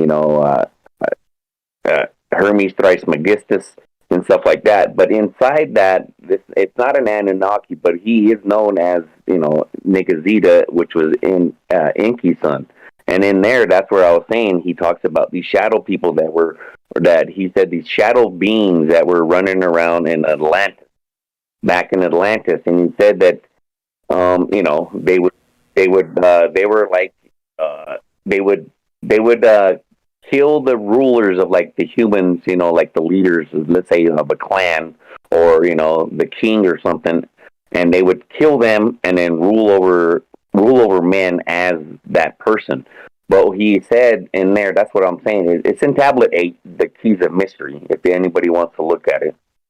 And in there, it's probably like the third paragraph down before you turn the page, and that's when he talks about where these things were of another, he calls it of another vibration, is what he calls them. And that they were, once they were, it was a blood ritual. That's a whole nother thing too. Like the whole blood letting and the blood ritual thing goes back many generations, where all that stuff, it goes in there. But he talks about, like I was talking earlier, that these were shadow creatures, and then when they were like he says, what blew my mind is when he says when the veil is lifted, they're serpent-headed when the veil is lifted. And they come from a different vibration. Is when they were actually brought here through man, were trying to gain great knowledge in the great cycles of time, but they fucked up because they couldn't get rid of them until like the people that knew. Instead of tell these people that knew like dark magic and light magic, they have to know both, and that's the only way they could trap them inside that body. And then when they could lift that veil, they could see that they were like to me, it was a reptilian. That's what he's talking about. And when he's saying serpent-headed or a naga, what they would call like in from India and stuff, you know, Right. or dragons from China, stuff like that, or the flying serpent god of South America. Quetzalcoatl. Yeah, but the thing is, things, all these little paradigms, they just, to me, they just match up too much, because you have even all these old statues of these reptilian guys, or from Japan. He's it looks like in a Japanese judo gi. He's sitting down and he's got a reptilian head. The ones from Iraq, where they found those ones, they look like reptilian. All the drawings, all their gods. I mean, it's just too weird that not to say that these things, that there's no connection to it. For me, anyway. I mean, that I keep reading those over and over, and you just keep looking at these new stuff that everybody's pulling out of these museums, and check this one out. Oh yeah, this one looks like a reptilian too, or these. And from Mexico, it shows this guy. He looks like a reptilian face, and he's flying around on this. Oh man, it looks like a flying skateboard or some shit, It's just weird looking. Why would they make something like that if they're not seeing that? You know what I mean? Yeah, well, and there seem to be a lot of connections as well. Good stuff. Thanks for circling back on that for me. I appreciate it. Who knows? I don't know. Back to the whole, do we live in the upside down, in the sense that there's the whole Lucifer, the light bringer, like Jennifer was describing, the light there, the Anunnaki. We've got these jellyfish in the sky, visible light spectrums. I mean, there's a whole lot of stuff here that, science, magic, right? It's that whole bit, that whole conversation back to the beginning of all this is, if we don't understand it, then we do know what? We know some of the things. Yeah, man. Amazing stuff. Thanks for that Hermes what's it called? I always mess it up. But yeah, all of that stuff, man. It seems like there's a giant circular connection here, right? It just, I don't know. I think pretty kind of no matter how deep you dig in, left, right, sideways, it all seems to lead back to a lot of common themes, Yeah. Yeah, so it's, and for you, it's Hermes Thrice-Megistus. So it's the thrice is 3 times. Right. He was resurrected 3 times. Right. I remember. Yep. I remember what it was. I just don't ever remember the exact spelling of it, so I mess it up in my head when I try and say it. Yeah, man, it's hard too. When I was trying to talk, trying to when we started learning all this stuff too, man, trying to get with Michelle, get lost too, because a lot of these names through the Sumerian pantheon, the Egyptian, I mean, they're almost sound the same, they look the same. It's she gets lost too. Even the names because it's weird. Some of the names of the towns that they built, and these other ones, all right, and all these ancient temples and all the planets, they're renaming them after their old kings, their old, their king, and then the king, the wife's king, or the king's wife, the queen, and then their children, and then whoever was a good ruler. So it's weird. It's all these planets that they have all renamed, or even the cities that they named are all, it's the same, but it's, you have to understand, they're just renaming it because of their leader at one time was a great man, so it's kind of like what the Greeks did, everything was, all the cities at one time were I remember some of the cities, they were all named the same, but or from a king or something. So it's something that's just always been passed down through history, where it's just repetitive. So, but yeah, man, this is a pretty cool, interesting topic tonight, because again, we just don't know what's out there, man. We can't see everything. We sure the hell can't hear everything. Our spectrum is only a certain limit. It's, if we could only see what dogs and birds and everybody else could see, because I know cats and dogs see some weird shit. Yeah, but that would be a start, but that still wouldn't be within the actual full spectrum of everything, It's pretty wild. Yeah. Lazy Guy X says in the chat, in the beginning, God said, "Let there be light." So we were born from darkness. That's a nice way to kind of wrap this all up, actually. because that's what we're talking about, aren't we? That shadow world, that shadow biome, that darkness where without darkness, there can be no light, can there? Yeah, that's true. Absolutely. But it's always light that will take away the darkness, because even like I said before, if you go by spectrums and everything else, darkness is like different. And that's where scientists are trying to figure out what's up with this dark matter. You know, because they think that now there might be coming from black holes, where it's actually kind of pushing that stuff around, because nothing can escape a black hole. So not even black matter, dark matter. Exactly, and we'll get to that, the rest of that as well, because they keep having new theories for what dark energy and dark matter actually are. So that's changing. It seems like it's changing almost every single day. So it's wild stuff, man. It's wild stuff. Primordial black holes and all the rest of that. It seems like too much to the chagrin of our good friend Derek out there, or much to his joy actually, that we have we can lead everything back to the old ones, can't we? Primordial black holes. Oh, geez, so crazy. Kelly, you're the best. We're about to wrap this up. What else you got for us, my friend? Again, no hurry. Not going to twist your arm here, just to let you know. No, man, that's it. I just want to kind of add on to some of the other awesome callers that were in tonight, or as usual as every night. But yeah, man, this is. I'm glad we all do this, because these type of topics need to be talked about. Where science doesn't even want to try to talk about it, or if they do, it's some kind of they just blow it off. And it's just we're not here to fit into their little paragram. We're here to do our own. So. Exactly. I don't need somebody to tell me I'm doing a good job, right? Like, ignore the haters. Just keep on trucking. Keep doing what we do. And Kelly, you're the best. You've been around for a long time, the longest time. You're one of the original troubled minds, and I appreciate you very much. Tell Michelle we said hi. Happy holidays. Happy Monday. Go get them, brother. You're the best. You too, brother. All right. Have a good night. Thanks a lot. You too. All right. There it is. As we finish, this is the way this show works, right? Like I always say, it's the truth. Is that me? If we didn't get calls, like this is what would happen, right? This is just hear me out for just a second. I'm gonna ramble for just a sec. Well, I ramble constantly, but let me just ramble for a little bit longer, let's say. But if this show just never got calls, it would never kind of like broke through to that. I just shortened the show, right? Because you can only say so much, by yourself. You can only say so much. You can only consider all the things, and then without repeating yourself 10 times, you can only say so much. So you see what's going on here. You see, once you get people jumping in here and describing their idea of where we begin this whole thing, it blows up. It blows up. Like, go back and listen. Like, literally, go back any time in the last 6 months and just play a show. Play a random show. I mean, you were here tonight, so I don't have to tell you guys.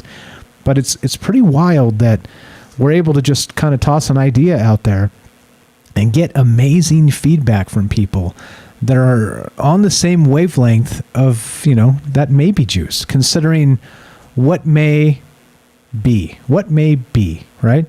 And it's incredible. It's a good thing. It's one of those things. It's a very special thing. And let's hope we can make this last as long as possible, because I'm having a hell of a time learning from all you guys. I'm having a hell of a time just trying to come up with new things, new and interesting and exciting things to talk about every day.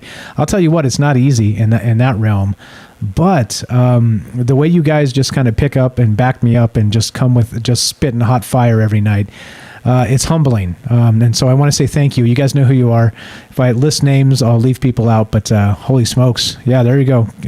Penny's got it right. It's been quite a journey, Mike, over the past 3 years. And 100%, we're in this weird spot of almost succeeding, if you can believe that, right? It's like, it's so bizarre that maybe all the search terms are out there. Maybe the Spotify algorithm's pressing us finally. We're getting leaps and bounds following on YouTube. Like, people are finding us all over the damn place, not to mention people on the Paranormal app and other places on radio. It's pretty wild. And exciting things coming, by the way. We had our trial run of like radio syndication, but a new thing is on the way. And so let's share that in the chat. I don't think I've actually done this live on a show. I just kind of linked it in the Discord.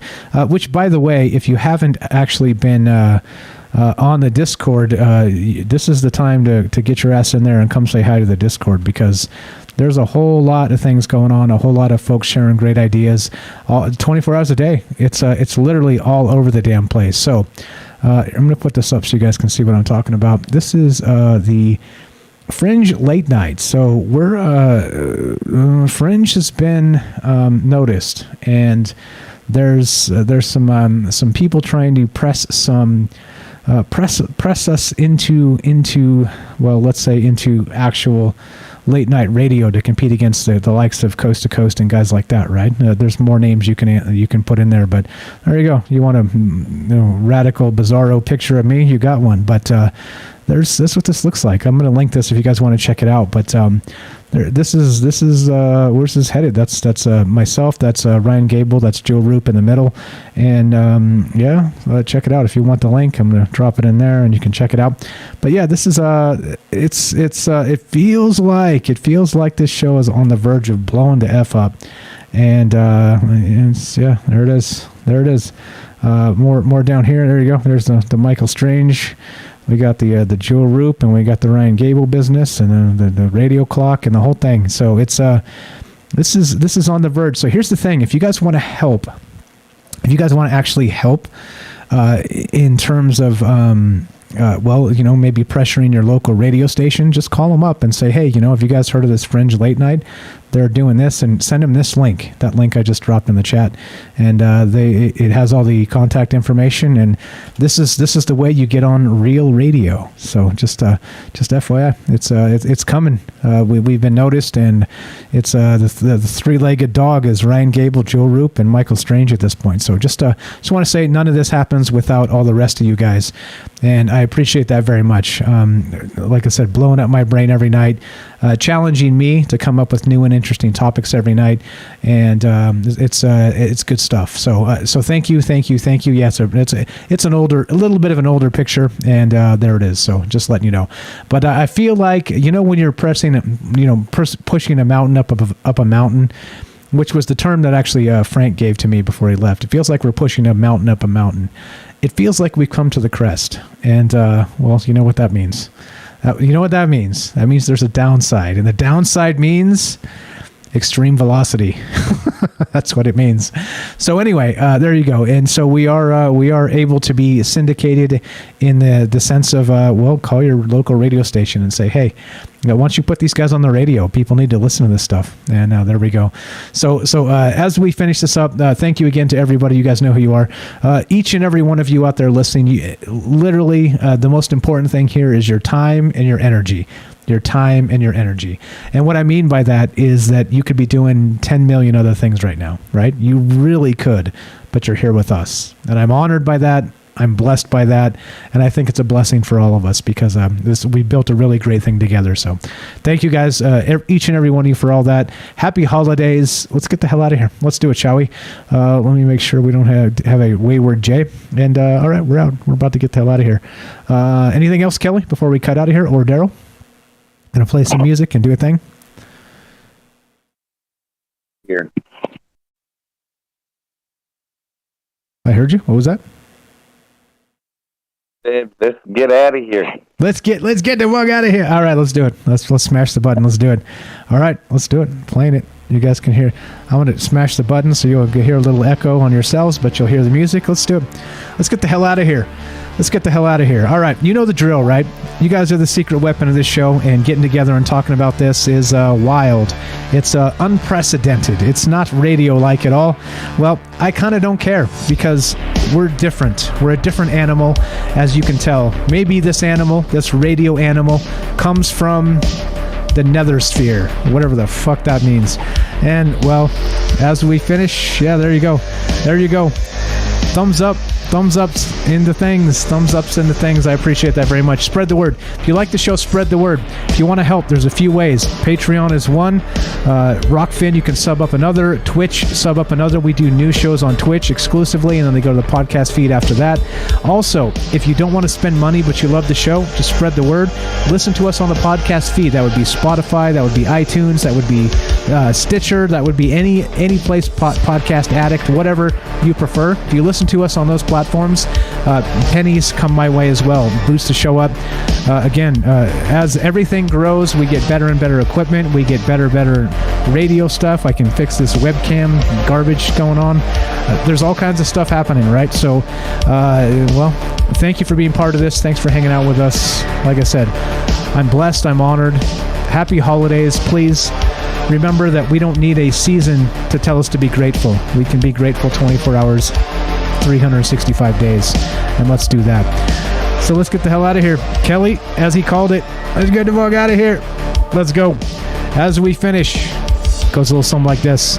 Monday through Thursday, 7 p.m. Pacific. We'll see you guys tomorrow night, God willing. And for now, yeah, we're on tomorrow. We'll be on all week, Penny. Monday through Thursday, 7 p.m. Pacific. I'm just having my moment with all the fantastic people that waited all this time to hear me ramble just a little bit more. So, we'll be back tomorrow night, 7 p.m. Pacific. Monday through Thursday, regular week, even though Christmas, we're still doing our thing. We'll be back tomorrow with more amazing stuff, hopefully. And as we finish, it goes like this. Be sure, be strong, be true. Thank you for listening. From our troubled minds to yours, have a great night.